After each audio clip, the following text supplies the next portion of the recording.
Bonjour à tous. La semaine dernière, dans la Sikha, dans le discours de Parashat Ekev, le Rabbi nous a expliqué l'importance du travail du bas.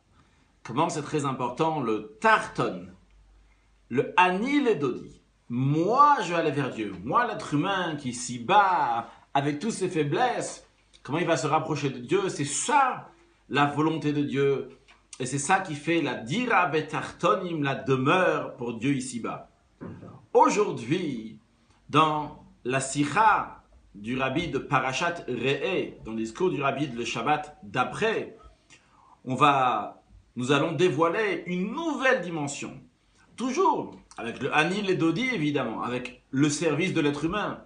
Mais comment le service de l'être humain prend une ampleur beaucoup plus grande, beaucoup plus royale, beaucoup plus large, avec le Vedodili, avec plutôt la partie qui vient du haut.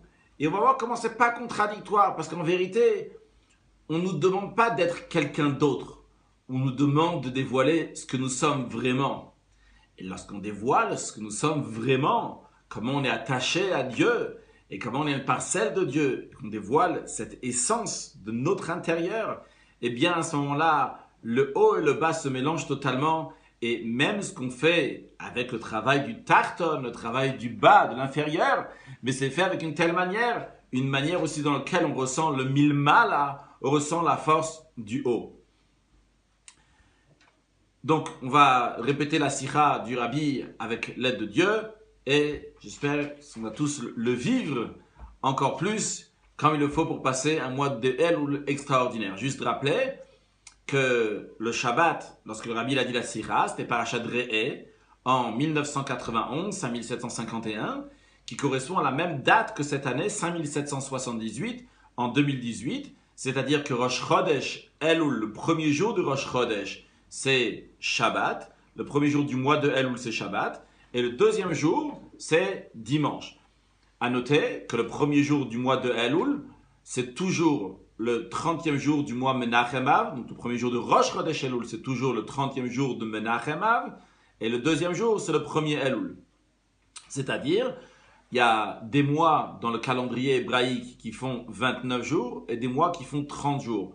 Lorsque un mois, il fait 30 jours, en l'occurrence le mois de Menachem Av, le mois donc, dans lequel on se trouve, eh bien, lorsque ça arrive après donc, le 30e jour du mois, le 30e jour du mois devient le premier jour de Rosh Chodesh Elul, et après donc le deuxième jour de Rosh Chodesh Elul, et le premier Elul. J'espère que c'est clair. On va y aller donc à répéter la sikha, le discours du Rabbi avec l'aide de Dieu. Le Rabbi nous dit que la paracha de Re'eh, donc la paracha de la semaine, littéralement Re'eh qui veut dire regarde, comme on l'expliquera plus dans la suite. La paracha de Re'eh, on la lit toujours le Shabbat qui est lié avec le mois de Elul, le dernier mois de l'année. Que ce soit le Shabbat Mevachim Elul, que ce soit le Shabbat qui bénit le mois de Elul, c'est-à-dire qu'on dit le Shabbat qui bénit, si par exemple aujourd'hui on est Shabbat et dimanche, lundi, mardi, mercredi, jeudi ou vendredi ou même Shabbat de la semaine d'après, ça va être Rosh Chodesh, eh bien ce Shabbat-là, il appelle le Shabbat Mevachim, le Shabbat qui bénit le mois d'après. Donc le Parashat Re'eh, on la lit ou bien Shabbat qui bénit le mois de Elul, ou bien, comme cette année, le Shabbat Rosh Chodesh Elul, le Shabbat le premier jour du mois de Elul. Donc le Parashat de Re'eh, elle est liée avec le travail avec le mois de Elul, avec le travail du mois de Elul. Le Rabbi demande quel est le lien, quel est le rapport entre le Parashat de Re'eh avec le mois de Elul. A priori, non seulement que il n'y a pas de rapport, mais c'est même contradictoire.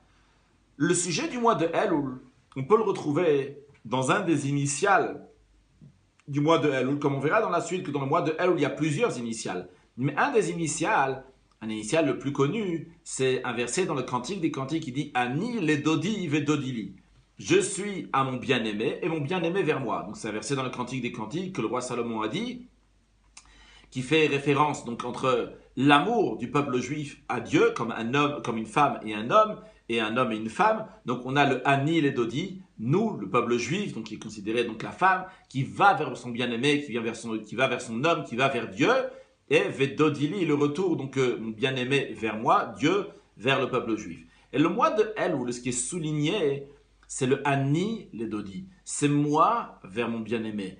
C'est le peuple juif vers Dieu. C'est le travail du bas. Donc dans la suite, on va employer les mots de Ani les Dodi, Vedodili, on les a déjà mentionnés tout à l'heure. En traduisant, on va arrêter de les traduire. Ani les Dodi, c'est je suis vers mon bien-aimé. Vedodili, c'est mon bien-aimé vers moi. Encore des mots à se rappeler qu'on ne va pas traduire dans la suite puisqu'on va les répéter plusieurs fois. Il y a ce qu'on appelle le travail milmata lemala, du bas vers le haut, et il y a ce qu'on appelle le travail milmala lemata, du haut vers le bas. Alors évidemment, quand on parle de Ani les Dodi, moi vers mon bien-aimé, c'est-à-dire le travail du juif vers Dieu, ça c'est Ani les Dodi, c'est milmata lemala, c'est du bas vers le haut. Par contre, lorsqu'il s'agit d'un retour de divinité, ou même si ce n'est pas un retour de divinité, c'est tout simplement de la divinité qui nous vient, ça s'appelle milmal al-mata, quelque chose qui vient du haut vers le bas. Donc, en tous les cas, en ce qui nous concerne, le travail du mois de Elul, c'est quoi? C'est le travail du bas, c'est le travail du juif, c'est les efforts que le juif va fournir, ce que lui va faire avec son bilan pour l'année passée, comme ça, se rapprocher de Dieu. Donc ça, c'est le mois de Elul. Mais Re'e, a priori, c'est pas du tout la même notion. Re'e anochi noten ifnechem hayom bracha. Il dit, regardez, aujourd'hui, je vous donne une bénédiction. Le fait que c'est Dieu qui nous donne quelque chose, ça veut dire que c'est quelque chose qui vient du haut vers le bas. Donc c'est quelque chose qui est milmal à la mata et non pas milmat à la mala. Donc on a d'un côté le mois de Elul qui est milmat à la mala. On a la paracha de Re'e qui est milmal à la mata, qui est du haut vers le bas. Voyons approfondissons encore plus comment on voit dans la paracha de Re'e le milmal à la mata dans tous les détails. Qu'est-ce que cela veut dire? Voyons déjà le mot Re'e. Re'e, ça veut dire regarde. Le fait de voir quelque chose, quand tu vois quelque chose, tu as tout vu en même temps. Tu as regardé en une fois et tu as tout. Tu n'as plus besoin de rentrer dans les détails. Si je te dis maintenant, regarde ce qu'il y a là-bas, donc tu vas voir, directement tu vois tous les détails qu'il y a. Tu vois, ici, on voit des montagnes ici. Il y a tant et tant de montagnes, il y a tant et tant de sommets, il y a des parapentes. Il y a des arbres, il y a des maisons, il y a des fenêtres, il y a des balcons. Donc tout ce que tu vois ici, tu vois, en un coup, tu as tout vu. Donc tu as vu tous les détails. Et après, tu as vu tous les détails, tu as tout vu. Et après, tu vas dire, voilà, il y avait tant de choses, etc., etc. Donc, il y a d'abord la généralité, et après les détails. Ça, c'est une notion qui est tout à fait milmal à lemata, du haut vers le bas. J'ai vu. Par contre, si je vais te dire maintenant, je vais te parler, puisque... Vous voyez que ce côté-là, si je dois vous expliquer ce qu'il y a ici. Alors j'ai dit, il y a des arbres, il y a tant et tant, etc., etc. Il y a besoin de s'imaginer combien il y a d'arbres, et combien il y a de maisons, combien il y a de balcons, combien il y a de montagnes, et combien il y a de sommets. Et après, je vais dire, donc, dans ces cas-là, il y a ci et ça. Donc, mais ça, c'est milmat à la mala. C'est du bas vers le haut. Lorsqu'on entend quelque chose, eh bien, à ce moment-là, il y a une étape, après encore une autre étape, après encore une autre étape. Et après, j'arrive à la généralité. Donc, c'est aller, quand j'entends, c'est milmat al-mala, c'est du bas vers le haut. Par contre, quand je vois, c'est milmal al-mata. C'est quelque chose qui est très très fort, qui est général. J'ai vu du haut vers le bas, j'ai tout vu. D'ailleurs, dans la halakha, dans la loi, si quelqu'un a vu quelque chose, évidemment, il doit témoigner. Si quelqu'un témoigne, il ne peut pas être un juge. Par exemple, s'il a vu que telle personne, Reuven, il a tué Shimon. Eh bien, le témoin, il ne peut pas juger maintenant Reuven. Il peut témoigner que Reuven a tué Shimon, mais il ne peut pas témoigner. Pourquoi? Parce qu'il y a écrit que le tribunal doit être capable de sauver la personne qui a tué. Veyitzil ou Aeda. Quand on dit sauver la personne, ça veut dire trouver un mérite, trouver un moyen, dire que peut-être il a fait ci pour ça. Bon, quelle que soit la raison, en tout cas, Veyitzil ou trouver un moyen de Hatzala de sauver. Maintenant, si quelqu'un, la Gemara dit, quelqu'un il a vu, du moment où il a vu, il ne pourra jamais trouver un... C'est tellement évident, il a vu. S'il a vu, il n'y a pas de quoi discuter. Il n'y a pas de quoi discuter, alors il ne peut pas être un dayan, il ne peut pas être un juge. En tout cas, c'est juste pour souligner que la notion de voir, c'est une notion qui est milmal, le mata du haut vers le bas. Donc ça, c'est en ce qui concerne le re'e. En ce qui concerne le anochi. Anochi, qui on parle quand on dit anochi? Anochi, on parle de Dieu. Maintenant, quand on dit anochi, c'est une traduction qui veut dire je suis, le anochi, il peut se dire en hébreu aussi ani. C'est quoi la différence si on dit anochi ou ani? Le Tzemar Tzedek, troisième rabbi de Chabad, explique dans le Or HaTorah la différence. Elle est que quand on dit Anochi, c'est le langage de grandeur, d'importance, d'élévation de quelqu'un d'important. D'ailleurs, comme on retrouve à propos du prophète Shmuel, lorsque Shaol lui a demandé où est-ce qu'il est le voyant, où est-ce qu'il est le prophète, eh bien, Shmuel lui a dit Anochi Aroé. Je suis donc le roé, le voyant, le prophète. Donc, il a utilisé l'expression de Anochi, qui veut dire une grandeur, qui est donc très grand, bien que le Ani et le Anochi sont les mêmes lettres. Dans Ani, il y a Aleph, Nun, Yud. Dans le Anochi aussi, il y a le Aleph, Nun, Yud. La différence, il y a le Chaf. Le Chaf qui représente ce qu'on appelle le Keter. Keter, qui veut dire la couronne, qui représente une dimension qui est au-delà des mondes, qui est très très haute. C'est Anochi. Et ici, quand dans la paracha, on nous dit Anochi, le Tzemar Tzedek explique que ça, c'est l'annonce de Dieu. Dieu, il dit, cette expression de Anochi, c'est l'essence même de Dieu, ce qu'on appelle dans la Chassidut, Atzmut Umaut, l'essence de Dieu qui est en train de s'exprimer ici. Donc évidemment, quand on parle de l'essence de Dieu, le Anochi, c'est pas juste le Ani, ça c'est Milmal al-Mata. On n'a pas besoin de traduire, hein. Milmal al-Mata, on a dit c'est du haut vers le bas. Puis après on a le Noten. Noten déjà par principe, quand quelqu'un il donne, Noten c'est-à-dire je donne. Rea Anochi Noten Lifnechem Ayom Bracha. Quand on dit donner, donner, quelqu'un qui donne, par principe, il est en haut, il est plus haut, c'est pour ça que lui, il a la capacité de donner.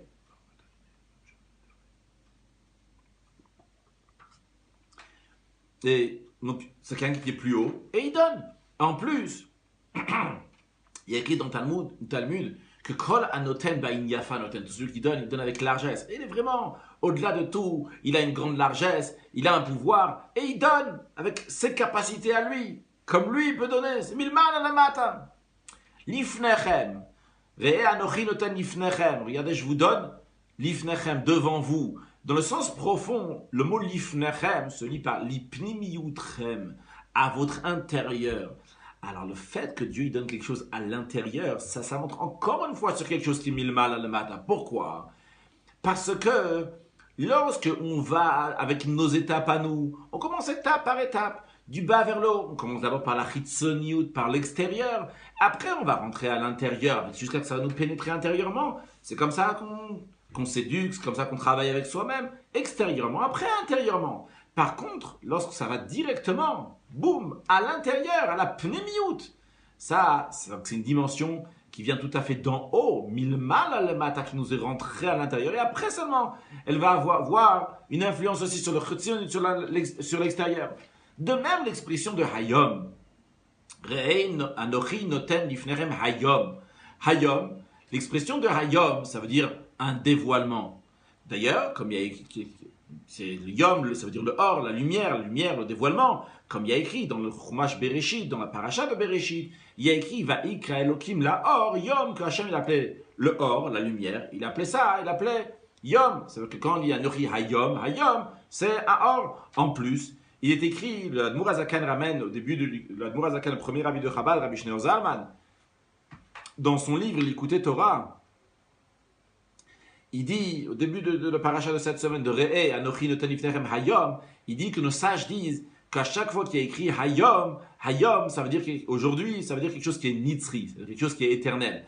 Le Admour HaZaken dit, ou le Olam Gam Hayom Hazeh, évidemment, lorsqu'il s'agit de Hayom Hazeh, ce Hayom Hazeh, le Hayom qui est dans la paracha de Re'e, ce Hayom là aussi, ce qu'on dit aujourd'hui, ça aussi, ça représente une notion d'éternité. Et le Rabbi souligne Hayom Mamash. En plus, l'expression qu'il y a écrit ici, c'est pas Kayom, que c'est écrit comme aujourd'hui, comme il y a écrit dans notre paracha, Kehayom Hazeh. Il y a écrit ici Hayom, c'est aujourd'hui. Donc, puisque la Hamshacha, quelle est la raison? Puisque la Hamshacha, ce flux-là, il vient milmal à le matin, il vient du haut vers le bas, c'est la raison pour laquelle que c'est éternel. Quand c'est quelque chose qui vient de l'être humain, c'est pas obligé que ce soit éternel, ou peut-être c'est impossible à discuter, mais en tous les cas, le Rabbi ne parle pas quand ça vient de l'être humain, le Rabbi parle quand ça vient d'en haut. Vu que ça vient d'en haut, alors à ce moment-là, c'est quelque chose qui est éternel, parce que vu que ça vient d'en haut, il ne regarde pas maintenant la situation du bas, est-ce qu'il est capable, est-ce qu'il n'est pas capable. Il donne, il mal à la matin, du haut vers le bas, et c'est éternel.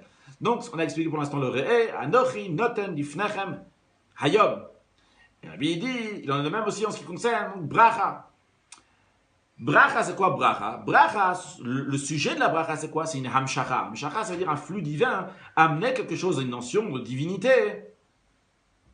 dans ce monde. Comme c'est expliqué ailleurs dans Chassidut, ici le Rabbi n'explique pas la raison pourquoi bracha ça vient du langage de hamshacha, de flux, mais c'est expliqué que bracha ça vient du langage de la Mishnah hamavrichet agafen, quelqu'un qui va marcoter une vigne. Qu'est-ce que ça veut dire marcoter? C'est lorsqu'on prend une branche d'une vigne, on la met dans la terre pour qu'après ça va ressortir un arbre de cette branche-là. Dans tous les cas, hamavrichet agafen, c'est quelqu'un qui prend une branche et qui la met dans la terre. Donc c'est-à-dire c'est mamshir quelque chose, amener quelque chose du haut vers le bas. Ça c'est la notion de bracha. Le Rabbi dit jusqu'à la perfection de la bracha, d'un niveau qui est entièrement fermé. C'est pour ça que ça se dit dans le langage de contraire de la bénédiction. Alors le Rabbi ici, il ne dit pas dans la sikha l'expression de klala, de malédiction, parce que le Rabbi fait très attention de ne pas employer des mots négatifs. Donc il passe juste comme ça, le Rabbi dit jusqu'à la perfection de la bénédiction, donc d'un niveau qui est très très haut, comme il est écrit dans la suite. Le Rabbi dit juste comme c'est écrit dans la suite du verset après le mot bracha.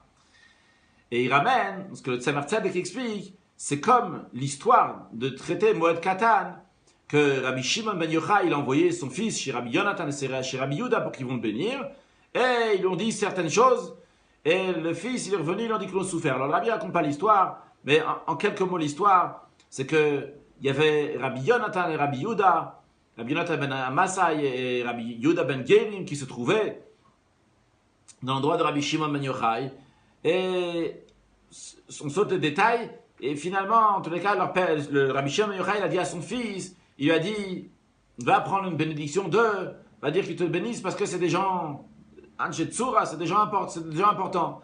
Et ils sont partis, ils sont en train de discuter, il a dit, qu'est-ce que tu fais là? Il a dit, mon père, il m'a dit pour que vous allez me bénir. Et alors, ils l'ont béni. Ils l'ont béni, ils lui ont dit que, peut-être je ne dis pas les choses dans l'ordre, mais ils ont dit comme ça, ils ont dit que Dieu fasse que tu vas planter et que tu vas pas cueillir, que tu vas faire sortir, donc il a fait ça, comme il a compris, tu vas faire sortir de la marchandise, et tu vas pas faire rentrer, tu vas faire rentrer de l'argent.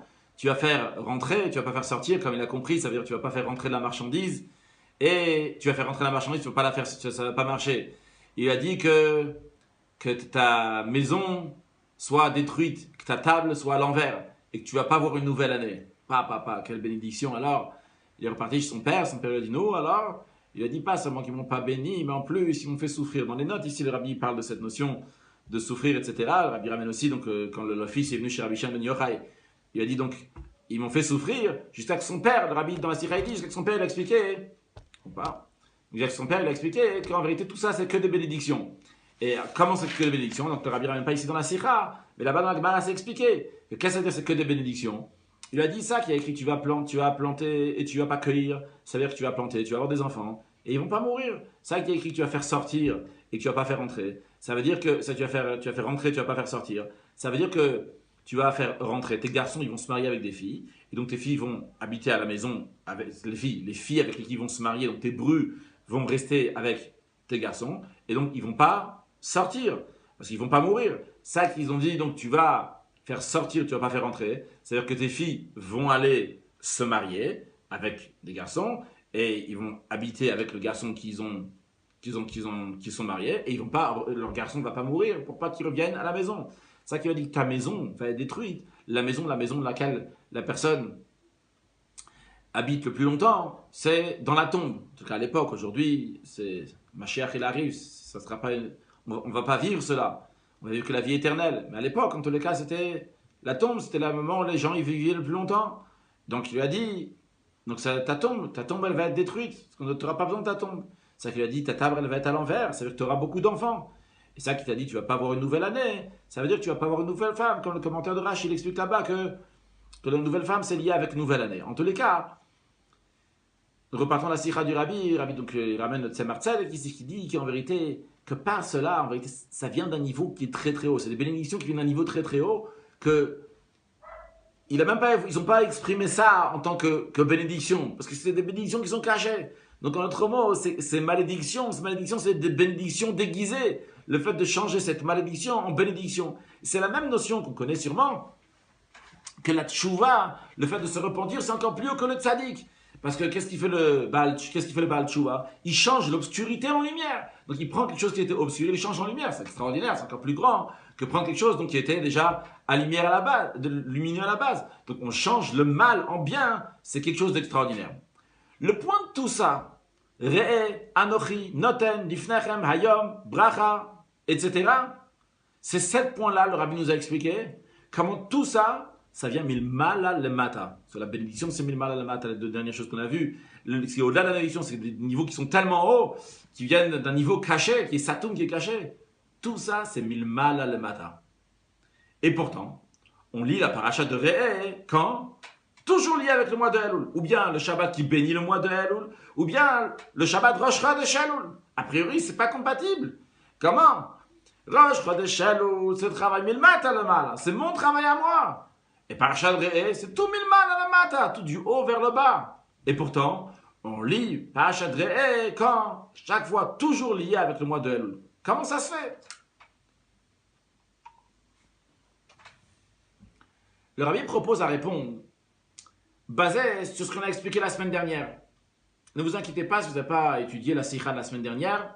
On peut très bien comprendre aussi la sikha d'aujourd'hui. J'aurais dû le dire au début aussi. Qu'est-ce qu'on a expliqué la semaine dernière? On a expliqué que bien que dans le mois de Elul, c'est un bilan pour toute l'année. Vu que c'est un bilan pour toute l'année, alors dans l'année même, il y a 2 parties. Le Rabbi explique ici, donc, il y a la partie de l'année qui est Milmata le Mala, la partie de l'année qui est Milmala le Mata. Qu'est-ce que ça veut dire? C'est expliqué dans la Chassidoute que dans l'année est partagée en 2. Il y a des mois de l'année, les mois de l'hiver et les mois de l'été. Les mois de l'hiver, c'est le service de Dieu, Milmata le Mala, du bas vers le haut. C'est les efforts, faire le travail, travailler par soi-même. C'est pas ramené ici dans la Sikha, mais c'est dans d'autres Sikhot du Rabbi. C'est ramener le fait que Tishri, commence par la lettre Tav, après le Shin, après le Resh. Donc ça veut dire qu'on commence avec la dernière lettre de l'alphabet, après l'avant-dernière, après avant-avant-dernière. C'est on commence du bas vers le haut, étape par étape. C'est expliqué aussi ailleurs, pas ici, mais dans la Chassidoute, que la période d'hiver, c'est la période de la pluie. La pluie, qui est une notion qui vient du bas vers le haut, parce que les nuages se font par l'eau qui est ici. Quand l'eau, après, va monter, fait des nuages, après, il va y avoir la pluie. Par contre, on a la partie donc de l'été, les mois d'été. Les mois d'été, ça c'est un travail qui est milmal à la matin, c'est un travail qui est du haut vers le bas. C'est-à-dire que c'est du haut vers le bas. On a le travail, le fait que Dieu il est venu nous sortir d'Égypte, et c'est ce que le travail des tzadikim. C'est aussi le verset qui est dit à propos du mois de Nissan, qui commence, à partir duquel commence les mois d'été. Il dit Dodili vanilo, mon bien-aimé vers moi, et après moi vers lui. C'est d'abord Dodili, c'est d'abord Dieu qui vient vers moi. C'est plutôt le travail des tzadikim. Et c'est le moment où on commence à demander la rosée. La rosée, le Talmud nous dit que c'est talomé atzer. Donc la rosée ne s'arrête jamais. Le fait que la rosée ne s'arrête jamais, ça c'est une notion qui met le mal à la mata. Donc ça c'est ce qui est expliqué dans la Chassidoute, pas spécialement ici dans la Sikha. Mais c'est une notion générale, que le mois de Tishri, c'est le travail de Teshuvah, c'est du bas vers le haut. Et le mois de Nissan, c'est le travail du haut vers le bas. Donc, ce que le Rabbi nous dit ici, c'est on fait un bilan sur toute l'année. Quand on fait un bilan sur toute l'année, on fait un bilan aussi bien pour la partie de l'année qui est liée avec le travail des tzadikim, et aussi bien avec le travail qui est lié avec le Baal Tshuva, c'est-à-dire aussi bien avec ce qui est milmal à lemata, aussi bien avec milmata à lemala.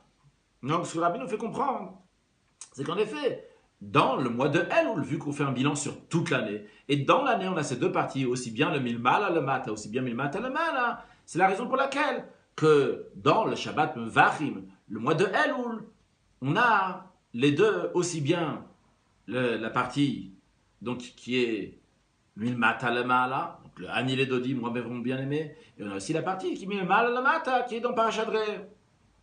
Le Rabbi dit de manière plus détaillée, on retrouve dans le bilan du mois de Elul même, on n'est pas ça, si on fait un bilan. Un bilan, c'est pour l'année passée. On va faire un bilan pour l'année passée. On fait une préparation pour l'année à venir. Et d'ailleurs, quand on fait un bilan, le Rabbi souligne dans la parenthèse, c'est pas juste un bilan, mais c'est un tikkun shleimut. On est en train d'arranger, en train de perfectionner. A priori, ce que le Rabbi veut dire, c'est, oui, il y a arrangé certaines choses dans l'année. Mais il y a aussi quelqu'un, peut-être, il peut dire, j'ai déjà fait, on te dit shleimut, il y a aussi une perfection à amener dans l'année. Peut-être c'est l'explication, peut-être c'est pas. Mais en tous les cas, le Rabbi dit que qu'on fait, donc pour l'année passée, quand on dit un bilan, un cheshbon tzedek, donc ce bilan, c'est aussi un tikkun ushleim, donc arranger, amener une perfection sur la partie de l'année qui est passée, et aussi donc on prépare l'année à venir. Maintenant, voyons bien, Elul, il est au centre. Elul, il est en train de préparer le mois de Tishri, en effet, pour l'année à venir. Mais Elul, il est aussi en train de faire un bilan sur l'année passée. Donc maintenant, quand je fais un bilan sur l'année passée, le Rabbi dit, tu fais le bilan et tu prépares les choses qui sont les plus proches. C'est-à-dire, vrai, le mois de Elul, c'est le 12e mois de l'année. Et vrai que tu vas faire le bilan sur les 11 mois précédents. Mais le Rabbi dit, avec quoi on commence déjà pour faire le bilan? C'est ce qu'il y a juste avant le 11e mois. Avant le 12e mois, pardon. C'est-à-dire, à partir du mois de Nissan, le 7e mois, le 8e, 9e, 10e, 11e, jusqu'à le mois de Menachem Av, que ces mois-là, c'est des mois qui sont mille mal à le matin, qui sont du haut vers le bas.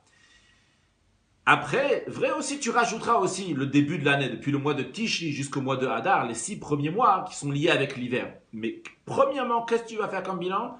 Sur la partie qui est mille mal à le matin. Après, qu'est-ce que tu vas t'occuper? Tu t'occupes tout de suite pour le Elul, la préparation de l'année à venir. Qu'est-ce que tu prépares l'année à venir? Ce qu'il y a juste après. Qu'est-ce qu'il y a juste après? C'est le Milmat al-Mala. Tu as les mois de Tishri jusqu'à Hadar. C'est les mois, donc les 6 premiers mois de l'année, qui sont liés avec le Choref, qui sont liés avec l'hiver, avec le Milmat al-Mala. Et après, en effet, tu t'occuperas aussi donc des mois qui sont après, de Nissan jusqu'à la fin de l'année. Mais, en tous les cas, le mois de Elul, il a et s'occuper donc du passé, commençant par le bilan de Milmal al-Mata, donc des mois de Nissan et la suite, et la Hana, la préparation de ce qu'il y a juste après. Et alors, le Rabbi nous dit qu'on comprend de cela que le mois de Elul, il a aussi bien le Milmat al-Mala et Milmal al-Mata. Et d'ailleurs, ça correspond très bien avec le fait qu'il y a 2 jours de Rosh Chodesh Elul. Il y a toujours 2 jours de Rosh Chodesh Elul. Elul a toujours 2 jours, comme on a expliqué tout à l'heure, puisque le mois de Menachem Av a 30 jours. Donc, le Rosh Chodesh Elul, les premiers jours, si on peut dire, de Elul, Rosh Chodesh est la tête du mois de Elul, qui englobe donc tout le mois de Elul. Le Rosh, il a les deux. Il a aussi bien un jour de Menachem Av, le dernier jour de Menachem Av, et le premier jour du mois de Elul. Pourquoi? Parce que le mois de Menachem Av, lui, il fait partie des mois dans lesquels on a mis le mal à le matin, du haut vers le bas. On a commencé en Nissan, cette partie donc commence du haut vers le bas. Menachem Av fait partie de ces jours-là. Ça, c'est le premier jour du mois de Elul. Le deuxième jour du mois de Elul, le deuxième jour de Rosh Chodesh Elul. Je répète, on a la partie donc du 30e jour de Menachem Av qui est le premier jour de Rosh Chodesh Elul. Et ça, il fait partie donc des mois qui sont mis le mal à le matin. Et après, on a le premier jour du mois, le premier jour du mois de Elul, qui est le deuxième jour de Rosh Chodesh Elul. Et ça, qui fait partie avec le Ani Ledoni, qui déjà, on commence déjà le mois de Tishri, son travail, qui est Milmat al-Mala. Donc ça correspond bien. Premier jour du mois de Elul, c'est lié avec les mois qui sont Milmat al-Mata, avec les mois de Nissan, etc., parce qu'on a encore de Menachem Av. Après le mois de Elul, on commence une nouvelle période maintenant dans la période, donc de l'hiver, on se prépare à Tishri, etc., donc qui est Milmat al-Mala. Mais dans le Rosh Chodesh Elul, il y a les deux.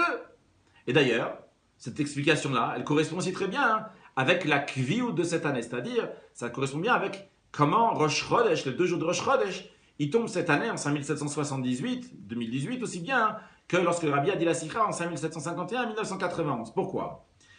Les 2 jours de Rosh Chodesh, le premier c'est Shabbat et le deuxième jour c'est dimanche. Qu'est-ce que représente Shabbat et dimanche? Shabbat, qui est donc le 30e jour du mois de Menachem Av, et le mois de Menachem Av, on a dit c'est Milmal al-Mata, c'est la même chose que Shabbat. Shabbat c'est Milmal al-Mata, c'est du vers le bas. Qu'est-ce qu'un juif fait Shabbat? Un jour, un juif il est dans la Torah, dans la prière, il est au-delà du monde, et même quand il va manger après, c'est une mitzvah dans le Shabbat, il amène la Kedusha, il amène la sainteté dans les choses matérielles. La sainteté de Shabbat, elle transcende les choses matérielles, c'est-à-dire que lui il est dans une bulle spirituelle, et cette bulle spirituelle a même une influence sur ce manger, sur ce sujet matériel extraordinaire, c'est Milmal al-Mata. Donc, Shabbat, c'est Milmal al-Mata. Le mois de Menachem Av, le 30e jour de Menachem Av, c'est aussi, on a encore de Menachem Av, c'est aussi Milmal al-Mata. Puis après, on a le 2e jour de Rosh Chodesh. Le 2e jour de Rosh Chodesh, ça c'est déjà le mois de Elul. Ça c'est déjà le Milmat al-Mala. C'est le 2e jour de Rosh Chodesh, donc qui est le premier jour du mois de Elul. Donc c'est déjà le travail de Milmat al-Mala, du bas vers le haut. Et c'est exactement, ça correspond avec Yom Rishon, avec le premier jour de la semaine. Dans les jours de la semaine, on commence à vouloir faire des choses matérielles. Et ce qu'on appelle le Uvdin Dechol, on doit les choses profanes, on doit les raffiner, les élever, les ramener vers Dieu, on a affaire avec le monde, ça c'est le Milmat al-Mala.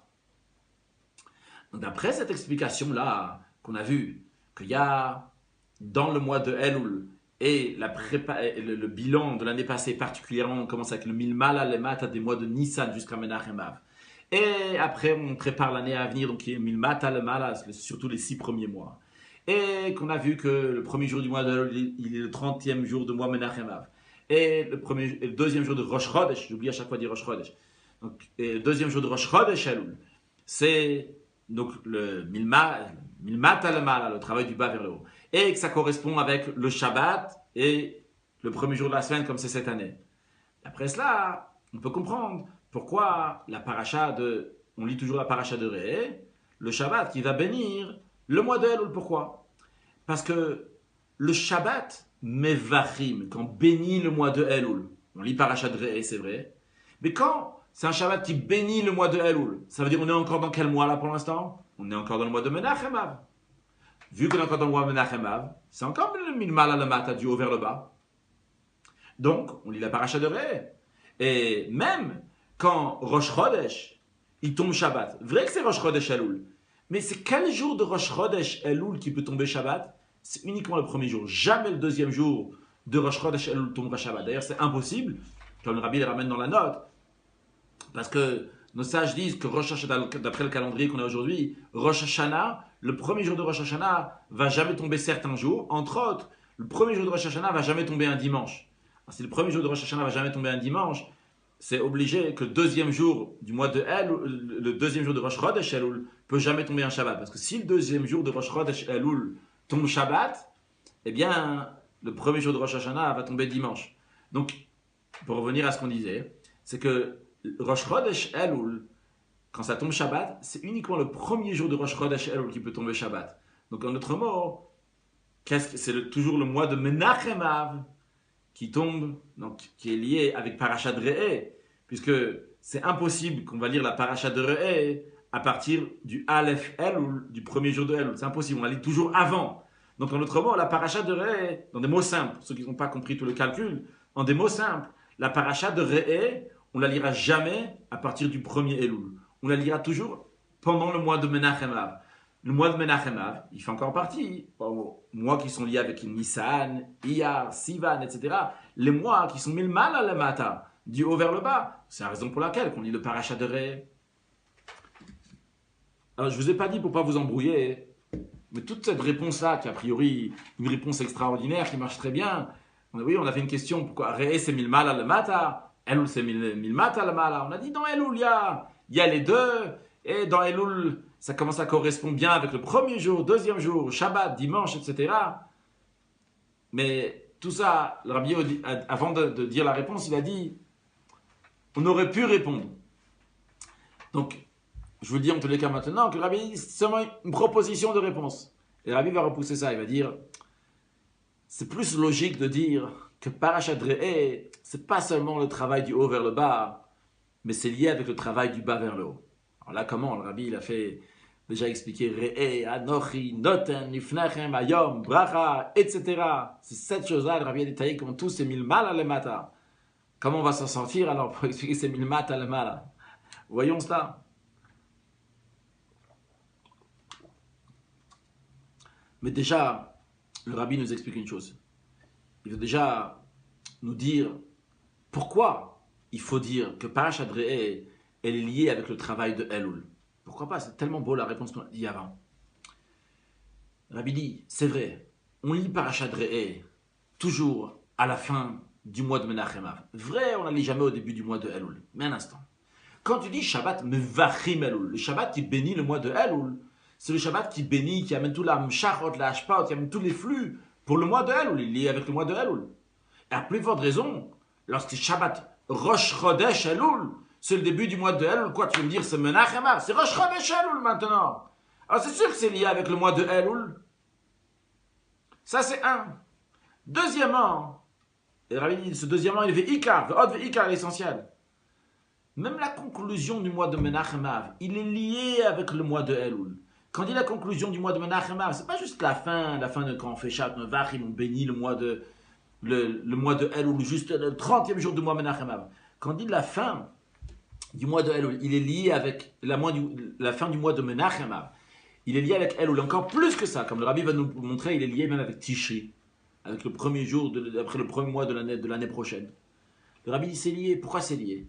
Le Rabbi dit c'est connu la coutume juive. On voit ici comment le Rabbi donne une importance à une coutume juive. On peut dire, bon, la coutume, pas coutume. Non, c'est important. Le Rabbi, on la coutume juive. Qu'à partir du 15e jour du mois de Menachem Av, on dit déjà Ktiva Vachatima Tova.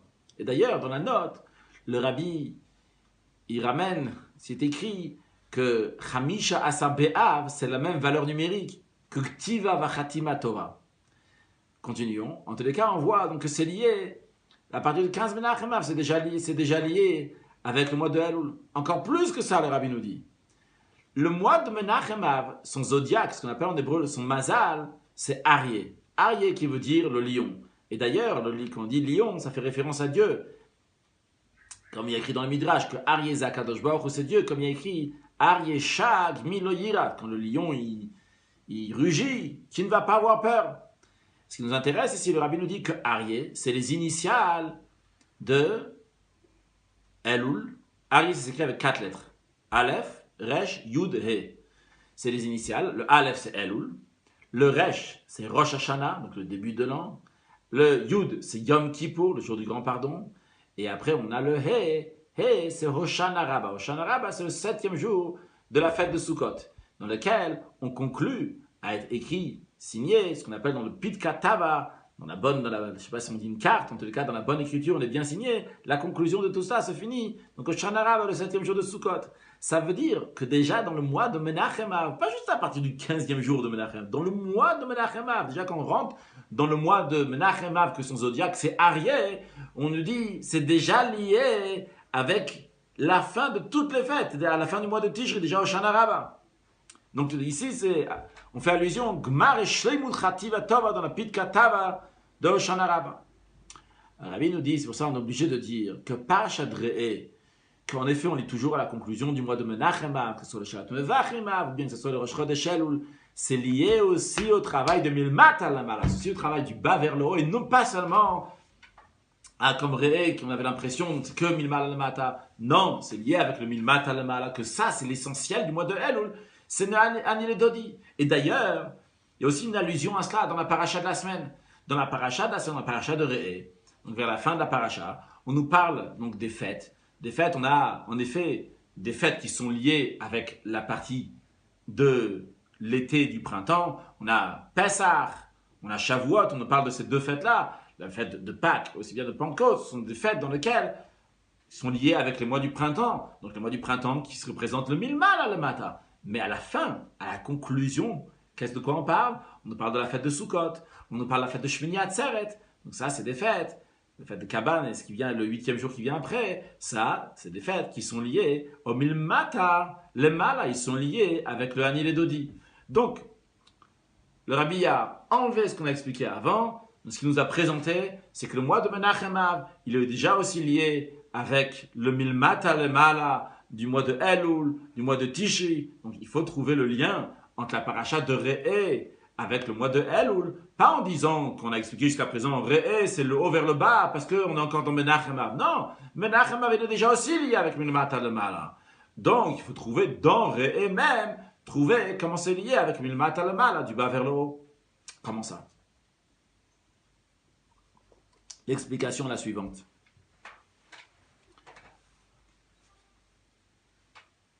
On a expliqué dans la Sikha la semaine dernière, le Rabbi dit que, en plus du fait que le mois de Elul, il a le travail du bas vers le haut, le Hanil et Dodi. Et en plus, le fait qu'il y a aussi la notion de Vedodili, donc qui est du haut vers le bas. Mais Tachlit HaShleimut, la perfection, c'est quand? Et le but, c'est quoi? C'est de faire le chibour, de faire le lien entre le Hanil et Dodi et Vedodili. Faire les deux en même temps, de rattacher les deux en même temps, que les deux vont faire un seul mot. Un seul mot, Elul, Aleph, Lamed, Vav, Lamed. Que dans ce Aleph, Lamed, Vav, Lamed, dans le Elul, il y aura en même temps le Hanil et Dodi, Vedodili. C'est pas par hasard, c'est comme ça. Le nom de quelque chose donne la vitalité de la chose. Il est important, ça montre sur le Tochen, ce que le Rabbi nous ramène ici. C'est que le nom de la chose, il ramène sur le Tochen, donc c'est le sens que la chose a à dire, qu'il nous représente. Donc, s'il y a les deux dans le même nom, c'est parce que vraiment il y a besoin que les deux soient, le but, c'est que les deux vont être en même temps le Hanil et Dodi, Vedodili. Quelle est l'explication? C'est que Ani le Dodi, il a sa qualité. Vedodili, il a sa qualité. Donc il y a une qualité donc, qu'il y a dans Ani le Dodi qu'il n'y a pas dans Vedodili. Il y a une qualité dans Vedodili qu'il n'y a pas dans Ani le Dodi. Et la vraie perfection, c'est de prendre les deux en même temps. Expliquons. Quelle est la qualité de Ani le Dodi? La qualité de Ani le Dodi, c'est quoi? C'est que c'est le travail de l'être humain. C'est Milmata le Mala. C'est Itaruta Diltata. C'est l'éveil du bas. C'est mes efforts. C'est ce que je fais moi-même. Mais vu que c'est ce que je fais moi-même, et moi je suis limité, alors vrai, je peux amener la divinité, je peux toucher la divinité, je peux arriver à Dodi, à Ni le Dodi. Mais finalement, ça va être un Dodi, ça va être une dimension divine qui est liée avec mes efforts. Ce qu'on appelle dans le langage de la Chassidoute, à Itaruta Dil Eila, un éveil du haut, mais qui est allié ou BR, il vient il est en commune mesure avec ma Itaruta Dil Tat, avec mes efforts. Donc vrai qu'il y a un retour du haut. Mais le retour du haut, il est limité avec ce que moi j'ai fait. C'est en commune mesure. Ce qui est normal, ce qui est logique. Donc ça, c'est la qualité du Ani le Dodi. C'est mes efforts à moi. Le Vedodi, il n'est pas top, mais le Ani le Dodi, le Ani, il est fort. Par contre, il y a la qualité maintenant de Vedodi. Quoi la qualité Vedodi? Le Vedodi, sa qualité, et par rapport c'est un niveau de divin qui est beaucoup plus haut. C'est pas le premier Dodi, c'est pas le Dodi de Ani le Dodi. C'est après, c'est Vedodili. C'est le dévoilement divin qui vient de Dieu. Dimension divine qui vient de Dieu. Évidemment, c'est beaucoup plus haut. Dans le langage de la Chassidoute, ça s'appelle une Itaruta Dil Eila. Qui est beaucoup plus haut que Itaruta Dil Tata. C'est un éveil du haut qui est pas lié avec l'éveil du bas. C'est une dimension qui est beaucoup plus haute.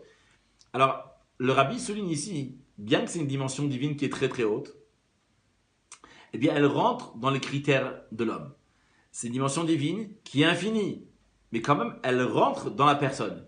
Et c'est la raison pour laquelle qu'on retrouve que la personne n'est plus appelée Ani, il est appelé Li. C'est-à-dire, au début du verset, il y a écrit Ani le Dodi, moi vers mon bien-aimé, mais à la suite il y a écrit Vedodi, mon bien-aimé, Li, à moi. Le Ani et Li, c'est la même chose, c'est à moi au final. Mais c'est deux expressions qui sont différentes. Une fois c'est le Ani, et une fois c'est Li. Le Ani représente un être humain avec toute sa petitesse. Par contre, l'expression de Li, nos sages disent, c'est chaque endroit qui a écrit l'expression de Li, ça veut dire que c'est quelque chose qui est éternel. C'est-à-dire, donc, en l'occurrence, le Rabbi nous dit, le Vedodi, c'est une dimension divine qui est très très haute, qui est Blikvul, qui n'a pas de limite.